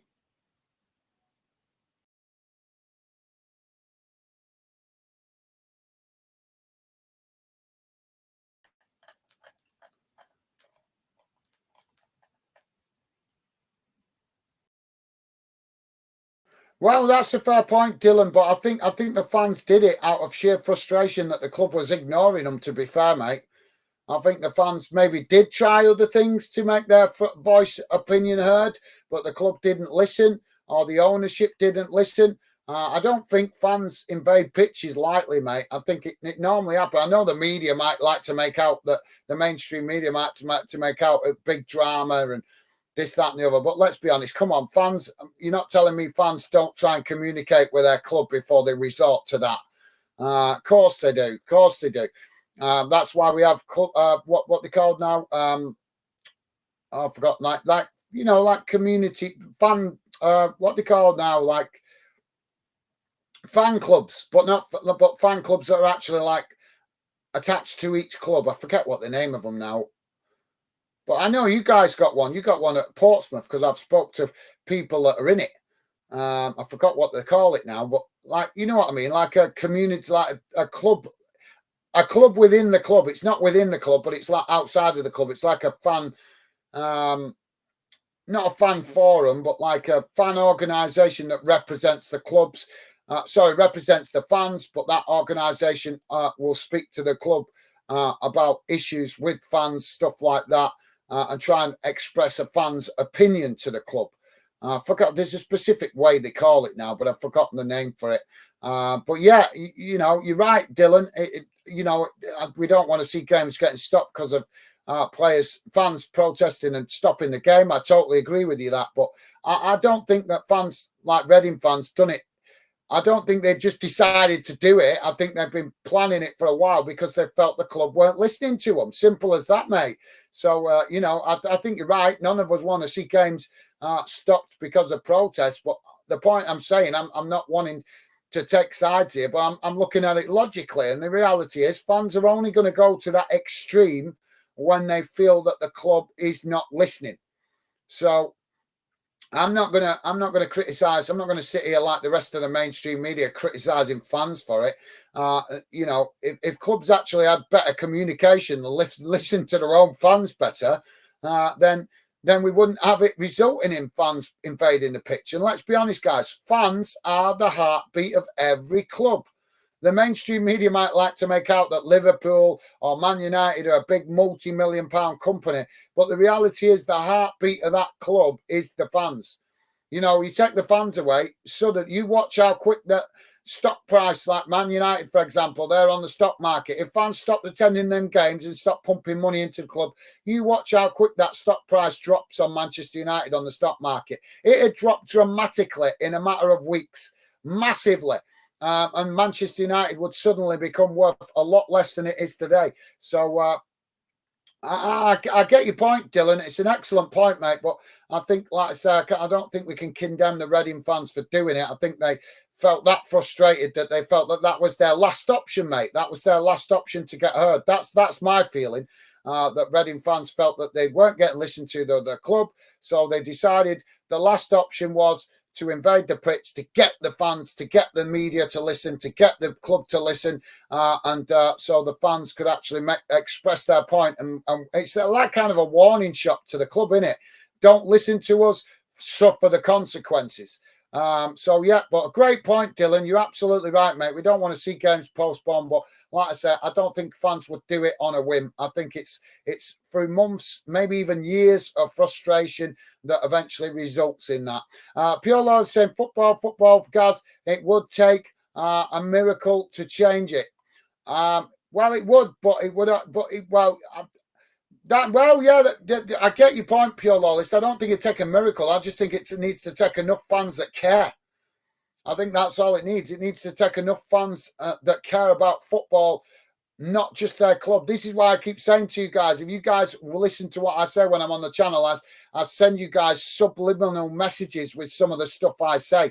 And if you guys have heard me, when I do Bolton games particularly, I always try to make a point of saying I'm a Bolton fan, but I love football first. I'm a football fan first. Why? Because I used to love my club more than football. Now I've realised that is pointless because the owners at my club will just take that for granted, milk me for every pound and penny that they can get out of me, while they ride off into the sunset years later with a fat paycheck in their hand and passing the mantle to somebody else that comes into the club to take control of the club, and they're only interested for what they can get out of it. So I've come to realise in my time of being a football fan, and obviously what happened to my club a few years ago, I've come to realise love football first, love your club second. But a lot of fans don't. A lot of fans love their club more than they love football. How can that be? If you love your club, surely you must love football more than your club. But unfortunately, we have fans that like to support their club, and I'm not going to say any particular names, but there is certain clubs within the UK. I'm sure you guys know of these clubs where they have an element of fans that support that club for one reason, not because they're football fans, because they need something to hate. They need something to send that, because they've got so much going wrong within themselves as person, as Rick rightly touched on it, today's society. Some people are just full of hate and they need a place to vent that hate. So they support a particular club to actually use that club as a reason to vent their hate towards somebody. They're not a true football fan if they just use that club to hate. So for me, as I get older, guys, I've seen there's a lot of fans in football that they're not true football fans. They've got too much hate in their heart, and they support a club or a particular club because it suits their narrative to hate. That is just my opinion. I'm not saying it's all fans. There's plenty of great fans out there, as you guys prove week in, week out, with your positive vibes in the Fandom community chat. But the reality is there is a percentage of fans in the world that support clubs just because it gives them a reason to hate, because they're full of hate in their life. They want to hate on people, and using a football club to vent their hate is perfect for them. I know it's not right. I know it doesn't sound good, guys, but that's the reality. That's the reality of what I see. Other fans might see it differently, but that's the reality of what I see. And as long as you've got these haters in football, they damage the credibility of real fans who care about the future of the game. But thank you for that, Pure Lollis. I think you make a great point, mate, but I also, as I speak, I mean, I don't want to get onto politics, but as I've said a number of times when I talk about politics with friends, I think you don't need a miracle to change politics. You just need enough people that care about what's being done and about the future. So I think you're saying miracle. I get your point, but the reality is, it's up to people in society to have a long, hard look at themselves. Do they care enough about the world that we live in to change it? Do they care enough to sacrifice and come together and give and take to actually change things? I don't think. I think the society we're living in creates a population of people that are more interested in materialistic things than they are about creating a better world. So as long as their little bubble is okay and they're nice and they've got a nice house and they've got a nice car and they've got nice things, they don't care what's going on outside that bubble. They don't care that somebody in Africa can't get clean water. They don't care that somebody down south in London might be living on the streets and can't feed themselves, can't get a job because they've got no address, they can't afford rent. As we're seeing right now in America, loads of people being made homeless. If you're made homeless, how are you meant to get a job if you've got no address? So, and if you've got no job, how can you pay rent to have an address? You know, this is the type of things I'm talking about. But unfortunately, we live in a bubble world where everybody is only bothered about their little bubble. As long as their little bubble is okay, they don't care about the guy next door or the lady down the street. And this is where you have some of the old teachings of the Bible from years ago lost in society now, where people used to have the value of love thy neighbor. I remember my mum telling me as growing up as a kid, when she was a kid, she could go next door and walk straight in the house because the door was unlocked. The neighbours would come in their house. They would go in the neighbour's house. That is gone. And why? Because of money. Because we live in a society now where people are more bothered about materialistic things, and it suits the narrative of these big, rich businesses to create that kind of society. Unfortunately, people don't see it for what it is. People don't see it for what it is. All they see is, I want that nice car. I want that new electric car, or I want that new modern house that's being built down the road on a piece of land that used to have cows in it that fed half the population of the town. Now it's full of houses because the council have decided to build houses on it because houses are more valuable than a field that feeds the population. This is the kind of world we live in, guys. It's madness.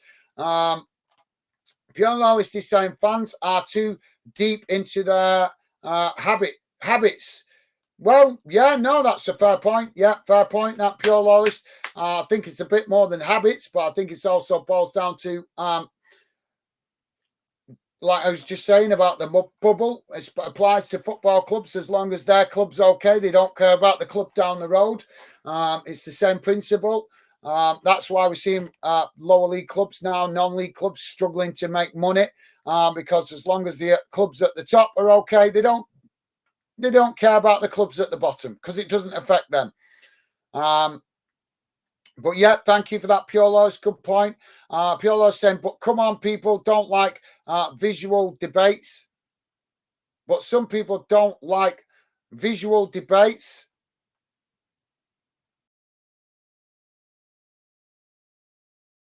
I'm not sure about that, mate. I'm not sure about that. Well, some people might. You might have a point, but let's put it this way. Okay, in response to your comment, and I'm just playing devil's advocate here. You're saying some people don't like visual debates. So let's say Rangers fan channel gets Morales, how you pronounce his name, to come on the channel and express his feeling about his time at the club. You're not telling me that 95 to 99% of the fans wouldn't enjoy watching that video and watch 90% of it. So I get what you're saying. You make an excellent point. But at the same time, it's a small percentage. Because if a Rangers channel got Morales on the channel, or Steven Gerrard, for example, to give an interview, or Ryan Kent to give an interview about their time at Rangers, 95% of Rangers fans would watch that video and enjoy it. So, I get what you're saying, but that what I've just presented to you also counterbalances what you're saying. I think more people are just more bothered about their image, afraid of being on camera. But they're happy to sit back and watch other people on camera, but don't want to be on camera themselves. And I'm not criticizing people for that. What I'm trying to say is if you're passionate about something and you care enough about it, then you sacrifice. So even if you don't like being on camera, if you care passionately enough about your club and something wrong that is going on at your club or something wrong in football, if you care enough about it, then being on camera shouldn't be an issue.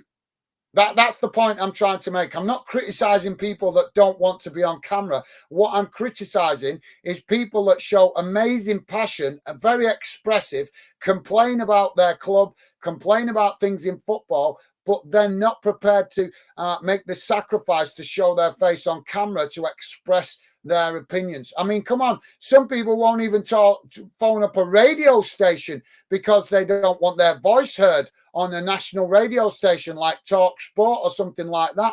So I'm not criticizing people for not wanting to be on camera. My criticism is fans that claim to care about the future of football, passionate about football, want change in football, but they don't want to step up to the plate to actually contribute to help make change. That is what I'm making the comment with regards to if you want to take it as criticism.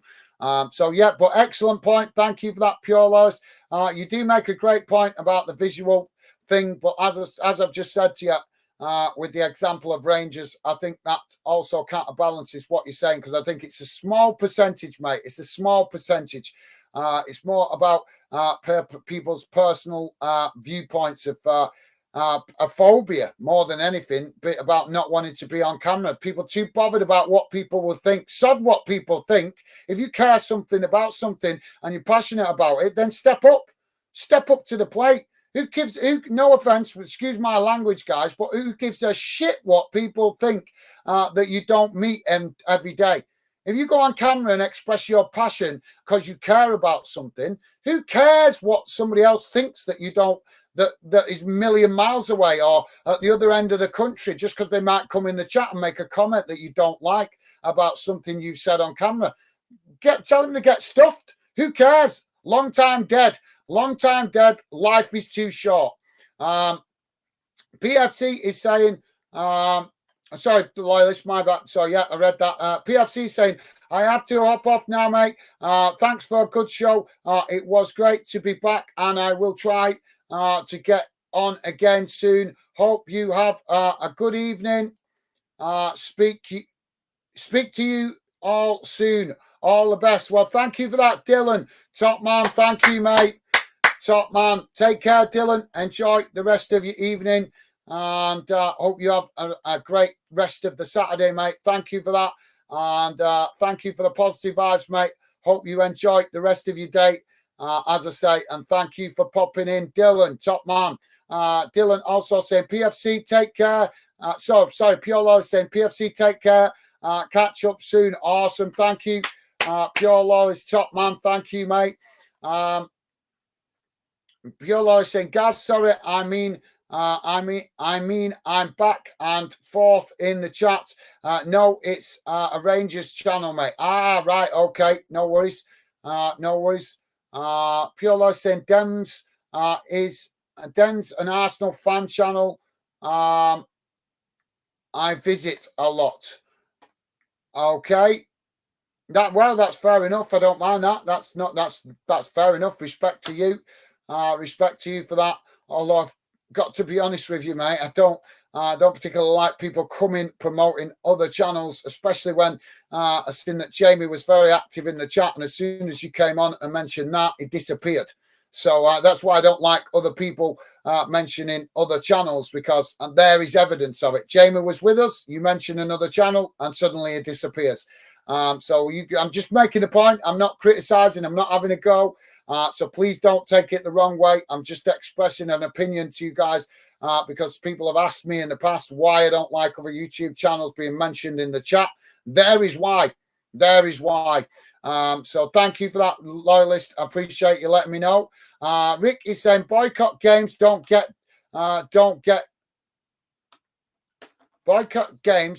you in the news as much as a pitch invasion. No, that's a great point, Rick. Yeah, that's a great point, mate. That's an excellent point. I think Dylan was just trying to express he doesn't like, as a football fan, he doesn't like to see games cancelled. I don't think he was actually meaning to have a dig at the Reading fans or anything like that, mate. I think he was just meaning, as football fans, we don't want to see games postponed because of pitch invasions. But as you saw, mate, I was trying to express to him that I feel that Reading fans would only do that if they felt that they'd exhausted all other options. And not got any joy out of the club. So, yeah, but thank you for that, Rick. Great point. You're absolutely right in that respect, though, mate. Rick is saying, and we are trying to get through the EFL to step in more.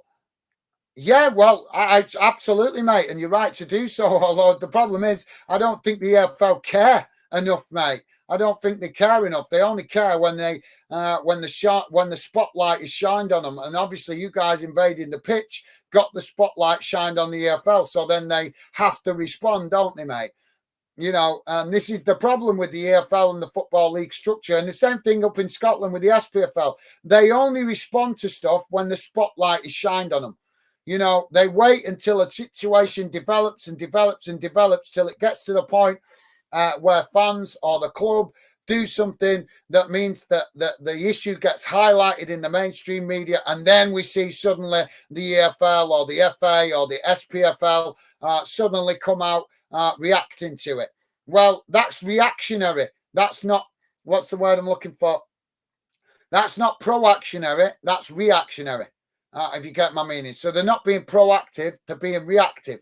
And that is what's wrong. There is the point. You know, as long as we've got football authorities that don't be, I would just said then, proactive, and they wait to be reactive, then how is much going to change in football? That is the point. You need fans to demand that football authorities are more proaction than reaction, and that is what's wrong. So I think you make an absolutely fantastic point there, Rick. Great point. But as I say, it's a shame that we need to resort to that, isn't it, mate? It's a shame that we need to resort to using that kind of strategy to get the media to take notice, so that then we get a reaction off the EFL. It's just shocking. But like I say, that's the problem. They are not proactive, they're reactive. And as long as we have a football structure like that, not much will change.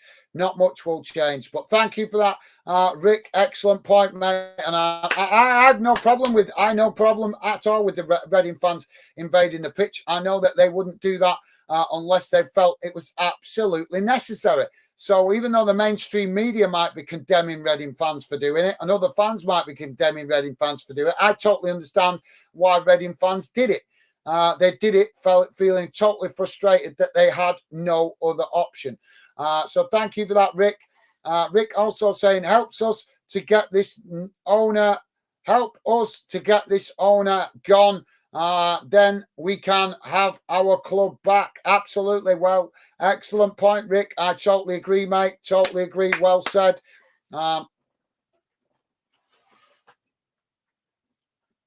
Well, the full-time whistle gone, guys. Sorry, I've done a crap second half match watch along, as I was more interested in talking to you guys. But it has finished Wigan 1, Reading 0. Another defeat for Reading. And I'm sure more Reading fans will be unhappy about that. So if you're a Reading fan listening in the background, tell us your thoughts. Let us know how you feel about what's going on at your club right now. I want to hear from you.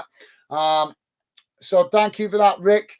I agree, mate. I agree. That's why I picked the game today for Reading, to try and give Reading fans the chance to speak and have your opinions heard. Pure Law is saying, Rick, hello, mate. Hope all's good. Awesome. Thank you, Pure Law. It's top man. Thank you for that, mate.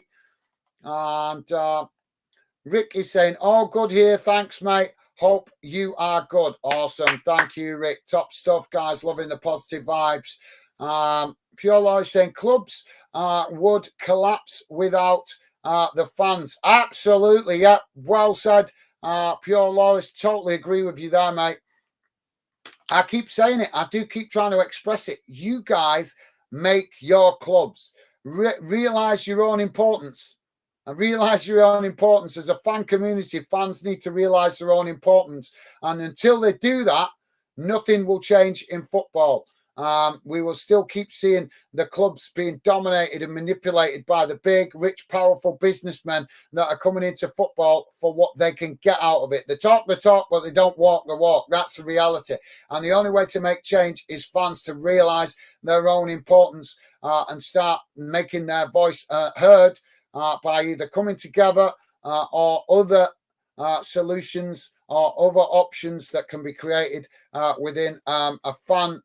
What do you call it now? I've forgotten the name of it. What do you call it when you got like a fan club attached to the club? It's not directly attached to the club. It's like created by the fans, but that organisation speaks to the club on the fans' behalf. I've forgotten the name for it now. There's a specific name for it in it, and it's just not coming to me.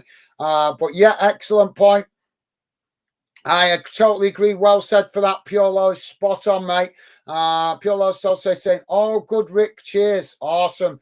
Thank you for that, Pure Law. It's good to hear, mate.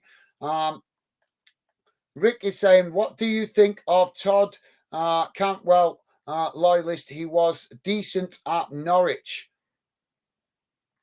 All right. Yep. Good question for that. So that's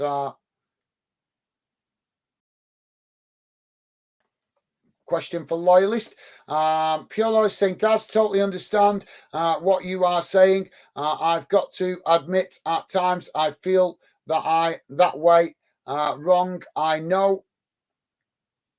That way, wrong, I know. But I'm not alone. Sad to say.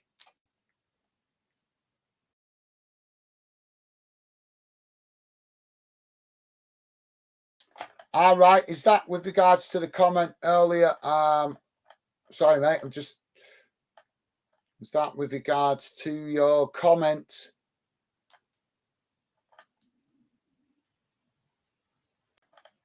about visual debate? Was that the comment about visual debate? Football fans, guys, it would take a miracle. Or was that the miracle comment? I'm not sure. It might be towards both, but thank you for that, Pure Lois. So, yeah, Pure Lois saying, get.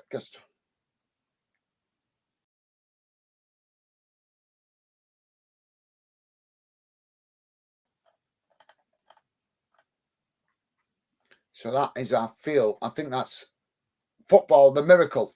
That's the miracle comment in it. So football, guys. It would take a miracle to change it. So I think that's replying to that comment. Is it? I think. Yes, absolutely, pure loss. No, mate. Don't take it the wrong way. I'm not criticizing. Yeah, I totally understand your frustration and how you feel. I'm frustrated as well, mate. I'm frustrated because, as I've said to you guys a few times, I created this channel. I don't want to keep banging on about it, but I'm giving up every spare hour I can to build this channel and trying to build something that brings good fans together. And I find some days myself it gets me down, mate, because I become frustrated because I care. I care about football. I want to make change. I want to help fans come together to have a better voice in football. I'm not expecting to. Create a revolution in football or anything like that. I'm just simply wanting to bring fans together to create a channel that truly gives fans a voice, where fans come together as one to care about instead of Rangers FC or Celtic FC or Reading FC or Arsenal FC or Bolton FC or Blackburn FC or Wigan FC. What about Football FC? What about Football FC? That is why I built Fandom, because I seen what was going on at my club a few years ago. I seen how the owners nearly sent our club bankrupt and didn't care. Didn't care that 125 years of history was going to just go straight down the pan because of rich owners that didn't run the club correctly.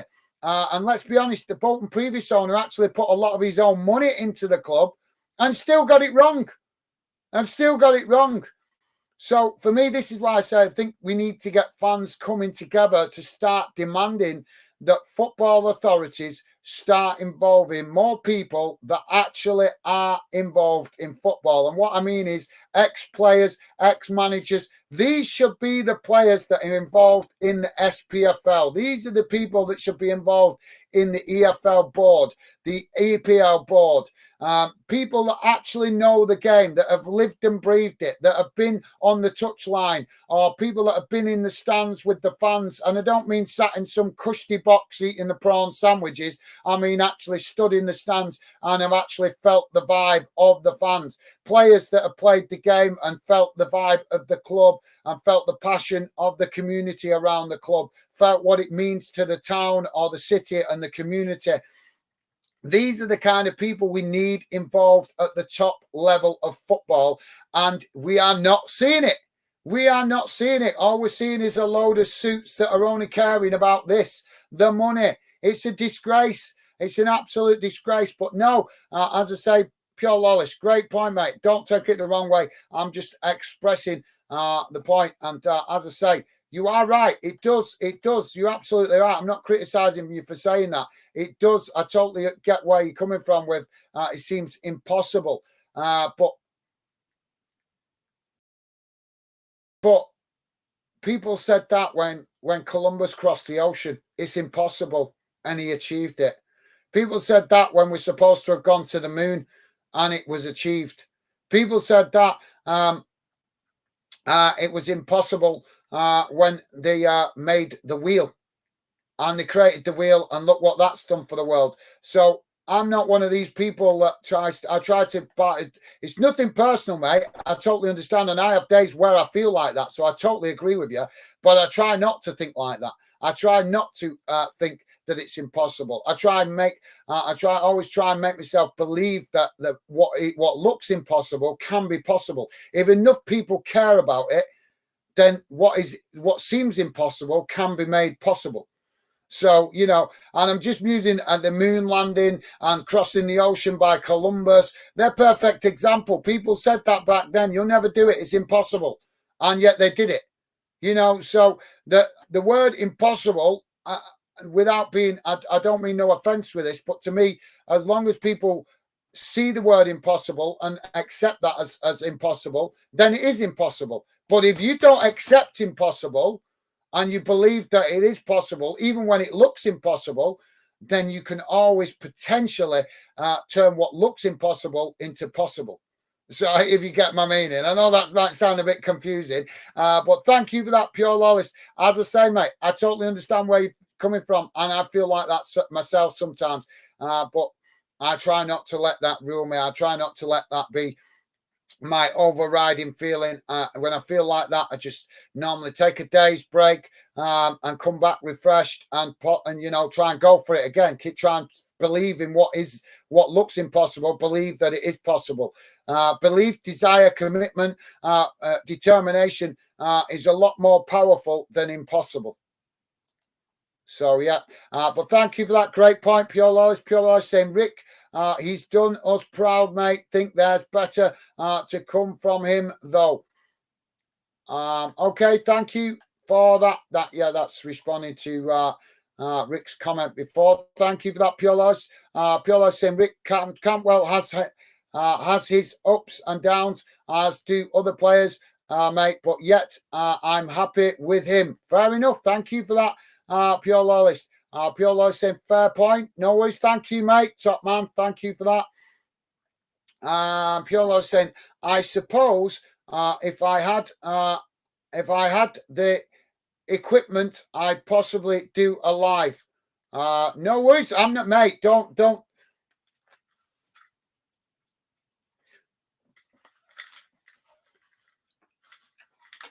Sorry, guys, just take that off a minute. It's bugging me. Pure Lois, don't take it the wrong way. I'm not trying to pressure any of you guys to come on. If you want to come on the channel, you're more than welcome. The option is there for you. But I'm not meaning you individually. Don't take it as an individual comment. I'm talking generally here. I'm talking about all fans. I speak to a lot of fans on social media that are always moaning and groaning, and I think it's social media that's made me a bit cynical of fans, because when I go on social media, all I see is a lot. And I'm going to say it as blunt as I can here, guys. A lot of fans bitching and moaning, but they don't want to do nothing to change it. So they want to sit there on social media, whinging and whining like a bunch of kids about everything that's wrong in football, everything that's wrong in their club, but they don't want to do nothing to change it. That's my point. It's nothing personal about you. I'm going to dig at you. Obviously, yes, I'm being honest. I am frustrated that fans are not more willing to come on the channel, but I respect that you guys have your own mind. If you don't want to come on camera, that's perfectly fine. That's perfectly fine. I'm not pressed. What I'm saying is there's too many fans that don't want to come on camera. If there was plenty of fans, loads of fans don't want to come on camera. If they did, I would be sat here once a week having at least one fan on a week. The fact that I can't even get one fan on a month tells you what I'm trying to express, tells you what I'm trying to, the point that I'm trying to make. I can't even get one fan to come on camera a month, because fans want to whinge and whine about their clubs. They want to whinge and whine about football, but they don't want to come and fight to actually make change. They don't want to come on camera, and they're more bothered about their image, or they're more bothered about whether their hairdo looks right or whatever. I don't care about none of that. I don't care about none of that. My passion is, if you care about something enough, you do something to change it. And that is what I'm trying to do. I care about what happened to my club. I recognise that attacking my club directly would not achieve nothing. It wouldn't change nothing. So I built Fandom. I started to build Fandom because I want to change something for fans. The only way we're going to get change in football is good fans coming together. And some fans, hopefully in the future, I will find fans that are happy to come on camera. But don't, as I say, Pure Lawyers, don't take it personally, mate. It's nothing personal. And to be fair, it's not that difficult to come on camera, mate. You can do it through your phone. You can do it through your phone if you really wanted to come on channel. I'm not pressuring you to come on the channel, mate. There's some fans that are happy to talk in the background. That's why I'm expressing the point of making the example of what I'm saying is what I've seen on social media. On social media, you see it all the time. Fans whinging and whining about their club, dogging it to death, dogging football to death, dogging players to death, dogging managers, whinging. Look at Arsenal right now. Perfect example. Arsenal, they're in the best form they've been in for the last 6, 7, 10 years since Wenger was in charge. They're in the best run of form. And yet you still got Arsenal fans on social media bitching and whinging and whining, saying sack the manager. This is the stupidity of some football fans, that they just need to hate something. So even though Arsenal are doing the best that they've done for the last 10 years, you still got fans that need to vent their hate somewhere. And there's one fan in particular I know on social media. That's all he does. He hates on Arteta, and he does it 24 hours a day, whether they win, lose, draw, it doesn't matter. Even when they were sat at the top of the league, he's still looking for something to criticise Arteta about. Why? Because he's got too much hate in his heart. He's got too much hate. He just needs to hate something to make him feel better about himself. Why? Because he's got an empty life, because he's not satisfied with his own life, and he's not satisfied, so he needs something to hate on. And what does he do? He goes on social media looking for any little thing to pick at Arteta, to hate on him, because he needs to hate something to make himself feel better. And them kind of fans are what are destroying what potentially we have for football, of bringing a fan community together, because there's too many fans. Unfortunately, there is a percentage of fans that just want to use football to hate. They don't want to use it because they care about football. They don't want to use it because they're passionate about football. They want to use a club or football because they need to hate something. They need to hate. They've got such empty lives. They're so dissatisfied with their own life that they need to vent that hate somewhere. And I'm thinking of one particular person right now on social media all the time having a go. And I'm telling you guys, when Arteta had Arsenal sat at the top of the league, this guy was still dogging Arteta. Sack the manager. Sack the manager. You sat at the top of the English pyramid of football and you're still calling for the manager to be sacked. That is the stupidity of a small minority of fans that use football or use football clubs to hate. But thank you for that, Pure Loyalist. As I say, mate, I don't have no problem with you guys not wanting to come on camera. That's perfectly fine. All I'm trying to express is when I keep trying to get fans to come on camera that are very passionate, and they keep turning me down because they're more bothered about their image than they are about the passion that they're showing in what they're saying. That irritates me, because I'm working hard to build a channel here to try and do something for fans that's good. So you can understand that, yes, occasionally I want to get fans on the channel to express their opinions, so that you guys are not just listening to me rabbiting on all the time. You actually get to hear what real fans think and feel. But unfortunately, the longer that I keep building fandom, and the more I keep finding fans not willing to come on camera because they're more bothered about their image rather than their actual passion and love for the game, it's starting to make me question the love for football, because it's like, well, how can you make change in football? How can you make the game better for fans? How can we improve football for fans when fans only want to snigger, bitch and moan, hiding behind a social media account or hiding behind a camera where they don't want to show their face, this kind of thing? You're never going to get change like that. You're never going to get change like that. You've got to get fans that truly care about football to come together. And in my opinion, that's the only way we're going to get change. That is the only way. So it's not impossible, but it's very difficult. It's close to impossible. if you get my meaning. That is, but not totally impossible. It's kind of like 95% impossible, but not impossible. So thank you for that, Pure Lois. Pure Lois saying, phobia, you've hit the nail on the head with the comment. Well, thank you for that, mate. Yeah, well, I realised that, but how is 99% of the football community got the same phobia? Pure Lois saying, fair point, Gaz. Thank you, Pure Lois. Thank you, mate. I appreciate you saying that. And thank you. You made some great points yourself as well, mate. So thank you for that. Pure Lois saying Leighton's up 1-0 against Wanderers, Leighton Orient. Thank you for that, mate.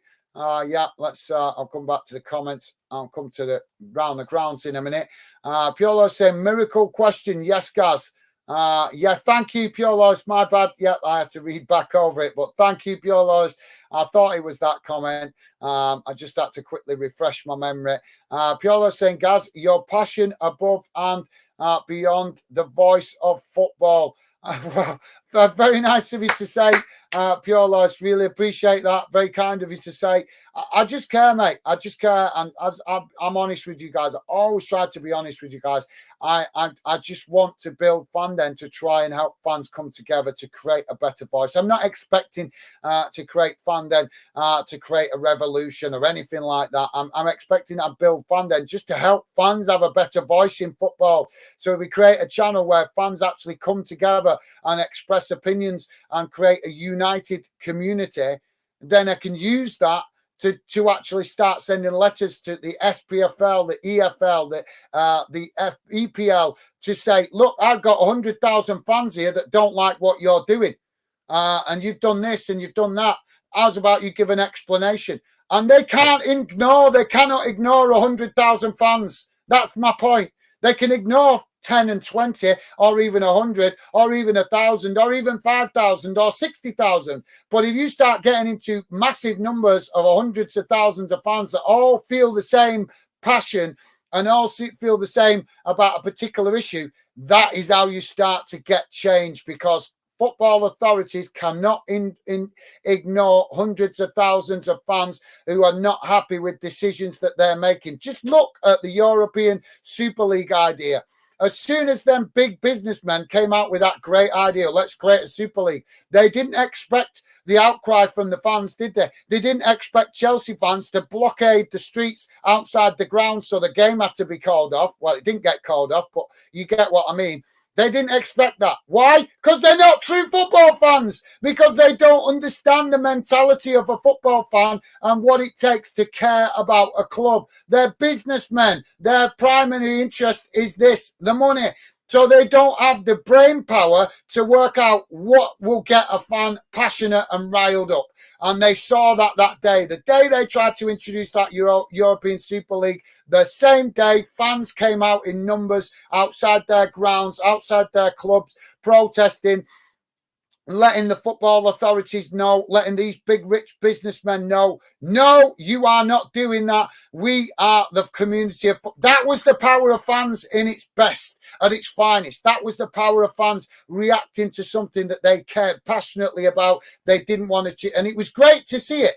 The problem is we don't see enough of it, guys. We don't, and I'm not saying that fans should go protesting week in, week out. I'm not saying that. Don't take my opinion the wrong way. Don't take what I'm trying to say. What I'm saying is we need fans, whether it's coming together as a club, community of fans at a club, or whether it's coming together on a football channel like this. That is the only way we're going to get change, where fans all come together as one and create one voice that the football authorities cannot ignore. And that is how we will get change. That is how I feel we will get change. But as I say, I'm one voice singing in the darkness. So, you know, so to speak, to quote a Del Boy quote. But thank you for that, Pure Lois. Rick is saying, I make normal videos, but I can't even comprehend the effort that goes into doing lives. You should be proud of yourself, Gaz. The commitment you put in. Well, thank you very much for that, Rick. Very nice of you to say, mate. Thank you. Really appreciate your kind words. like I say, guys, what made me start fandom was seeing what happened to my club. That was what really kicked me. I've been mulling it about for a while, guys. I've been thinking about a channel for a while before that happened, but not how I decided to go with it. I've been thinking of a different kind of channel before that happened. But once I seen what happened to my club, that spurred me into action. That spurred me into action. I was like, this can't keep happening. We can't keep seeing, if this is happening to a club like Bolton and a club like Bury, and we're seeing it happen to other clubs as well, it's only a matter of time before we start seeing half the damn football league structure disappear because clubs can't financially stay afloat. You know what I mean? So, but thank you for that, Rick. Very kind of you to say, mate. You are a gentleman. And thank you, Pure Lost. Great comment from you earlier as well. Rick is saying, and you work as well. It's astonishing. Well, thank you very much, Rick.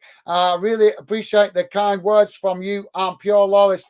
You guys absolutely class. Thank you for showing that appreciation and understanding. Really appreciated. So thank you very much, guys. Big shout out to Rick 2015 and Pure Loyalist. You guys absolutely class. Thank you for understanding that and the work that goes in. Really appreciate it. Pure Loyalist saying too true, Rick. Mate, it's got to be hard with all it takes. Research, etc. Well, yeah, it is a lot of hours, mate. A lot of hours. In fact, in fairness, I probably wouldn't be able to do it as good as I'm doing it without the help of my lovely lady and Stevie, who help out quite a bit in the background. As I say, they don't want to be on camera, but they do help out with a lot of bits and bobs in the background that helps me get it to come together. Because if I had to do that all myself, then I probably wouldn't be able to get, well, I might only be able to get on the channel once a day. The reason I can get on 2-3 times a day is because of the fantastic help I have in the background from Stevie and my lovely lady Becky. And not to mention also a bit of help occasionally from my cousin Lee as well. So yeah. But thank you for acknowledging that, guys. Really do appreciate it. Appreciate it. Pure Law is saying, Rick, is that Ronnie and Reggie on you PP profile picture? I can't see it because it's got. I can't see. You've got great eyes there, Pure Laws, to see that, mate. I can't see because you guys, when you well, if you can see there where it's highlighted on the screen, can you see the little YouTube video thing? Well, that on my screen, that blocks out a big chunk of your profile picture, so I don't actually see most of your profile pictures when I'm on a live stream. But well spotted, Pure Lawless. Pure Lawless saying, well, that's the Rangers game started, mate. Take care. All the best to all in the chat. Catch up soon, mate. No worries. Thank you for that, Pure Lawless. Thank you for dropping in. Hope you enjoyed the Rangers game, mate. Stay safe and well. Thank you for dropping in, mate. Take care. All the best to you and enjoy the rest of your Saturday. Top man. Thank you, mate. Pure Lawless saying, Rick, 2 good men in their day. Top men in my book.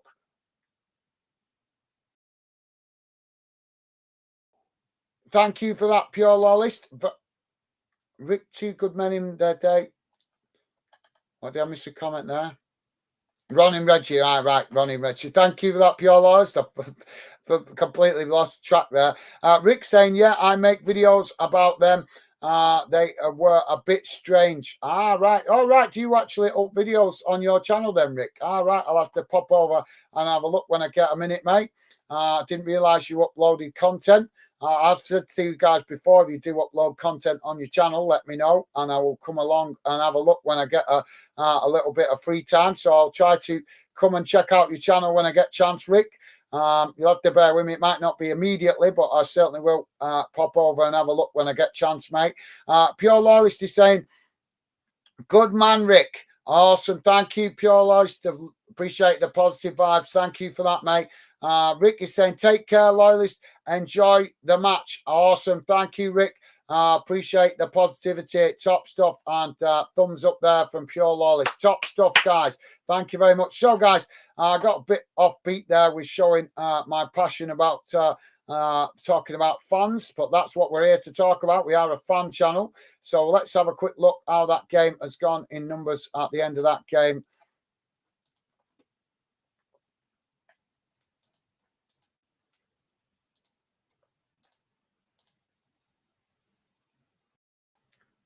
So here we go, guys.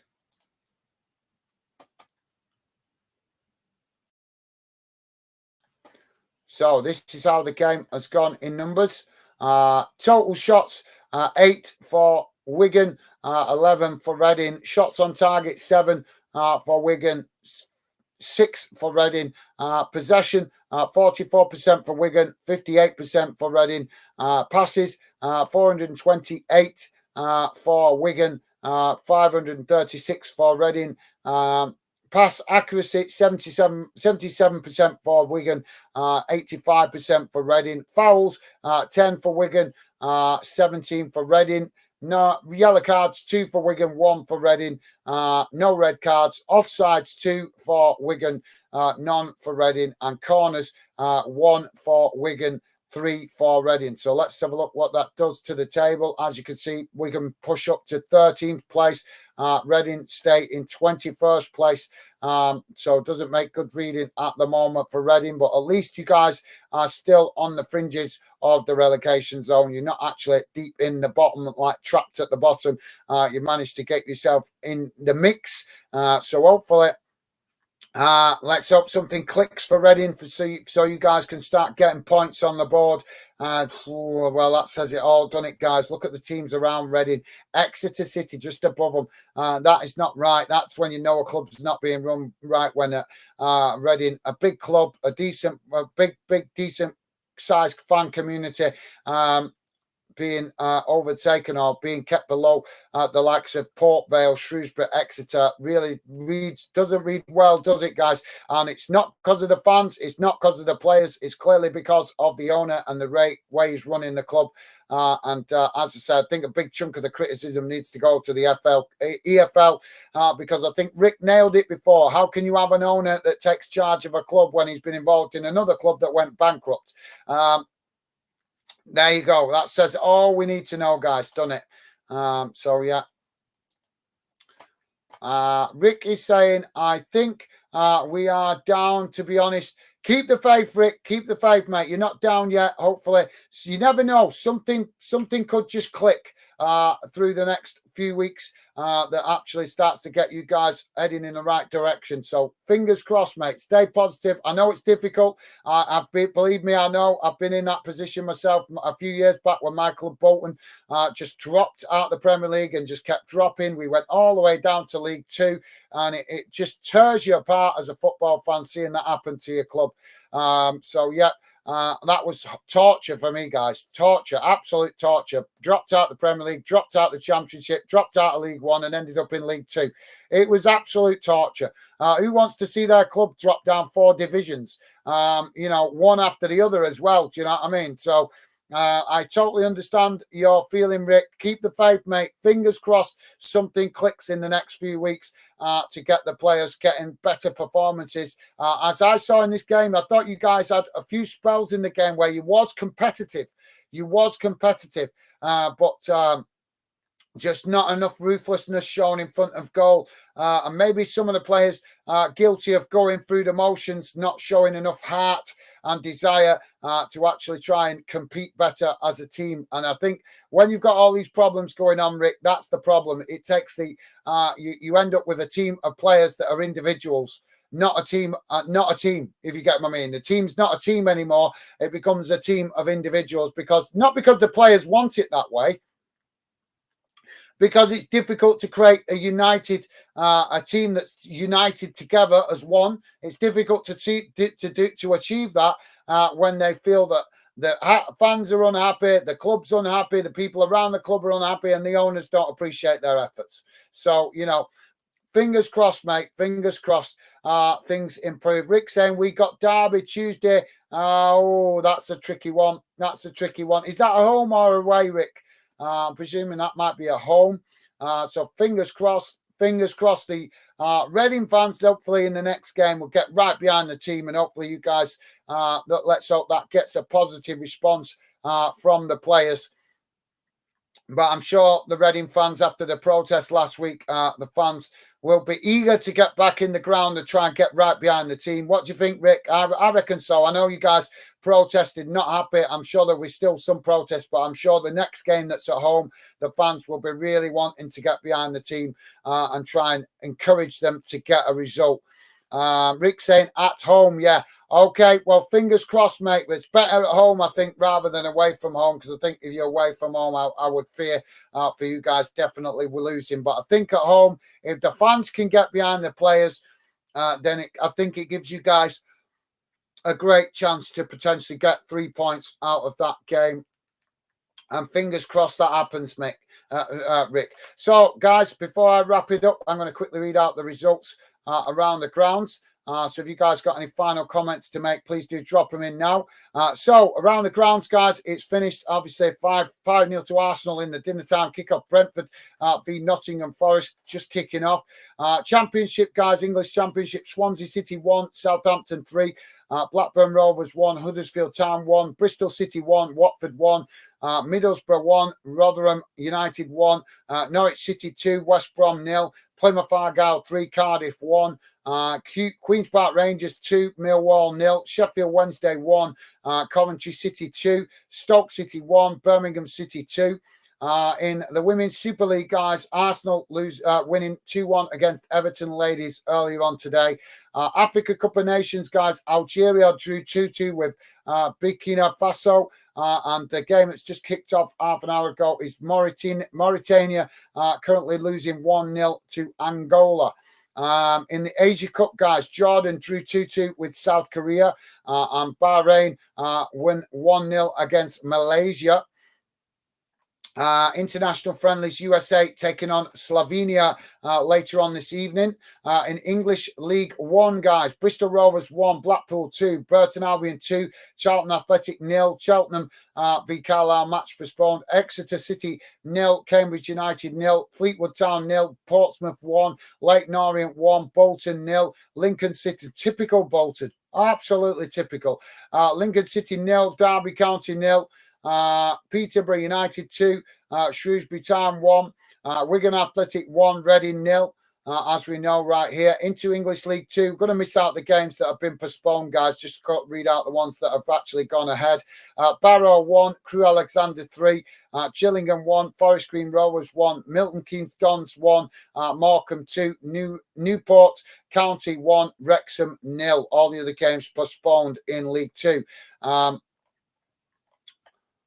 Into the Scottish Cup, guys. The Spartans 1, Hearts of Midlothian 2, Adrian's 1, St Johnstone 0, Ayr United 3, Kelly Hearts 0, Bonnie Ridge Rose 2, Falkirk 1, Forfar Athletic 0, Hibernian 1, Greenock Morton 2, Montrose 0, Inverness Cally Thistle 4, Boom Hill 0, Kilmarnock 2, Dundee 0, Livingston 2, Wraith Rovers 1, Motherwell 3, Alloa Athletic 1, Ross County 0, Partick Thistle 3, St Mirren 1, Queens of the South 0.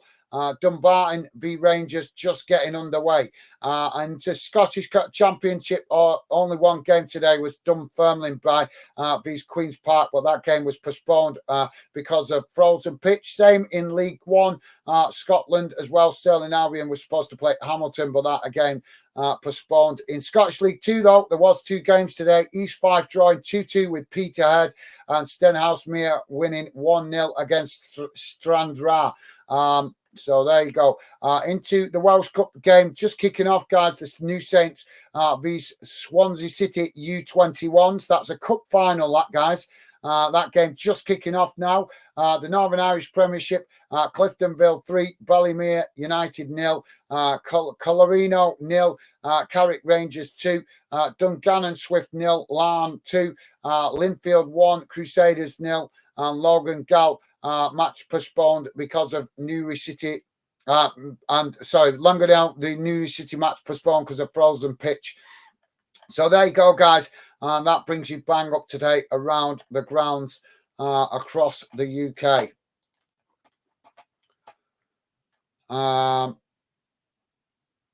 So thank you for that, Rick.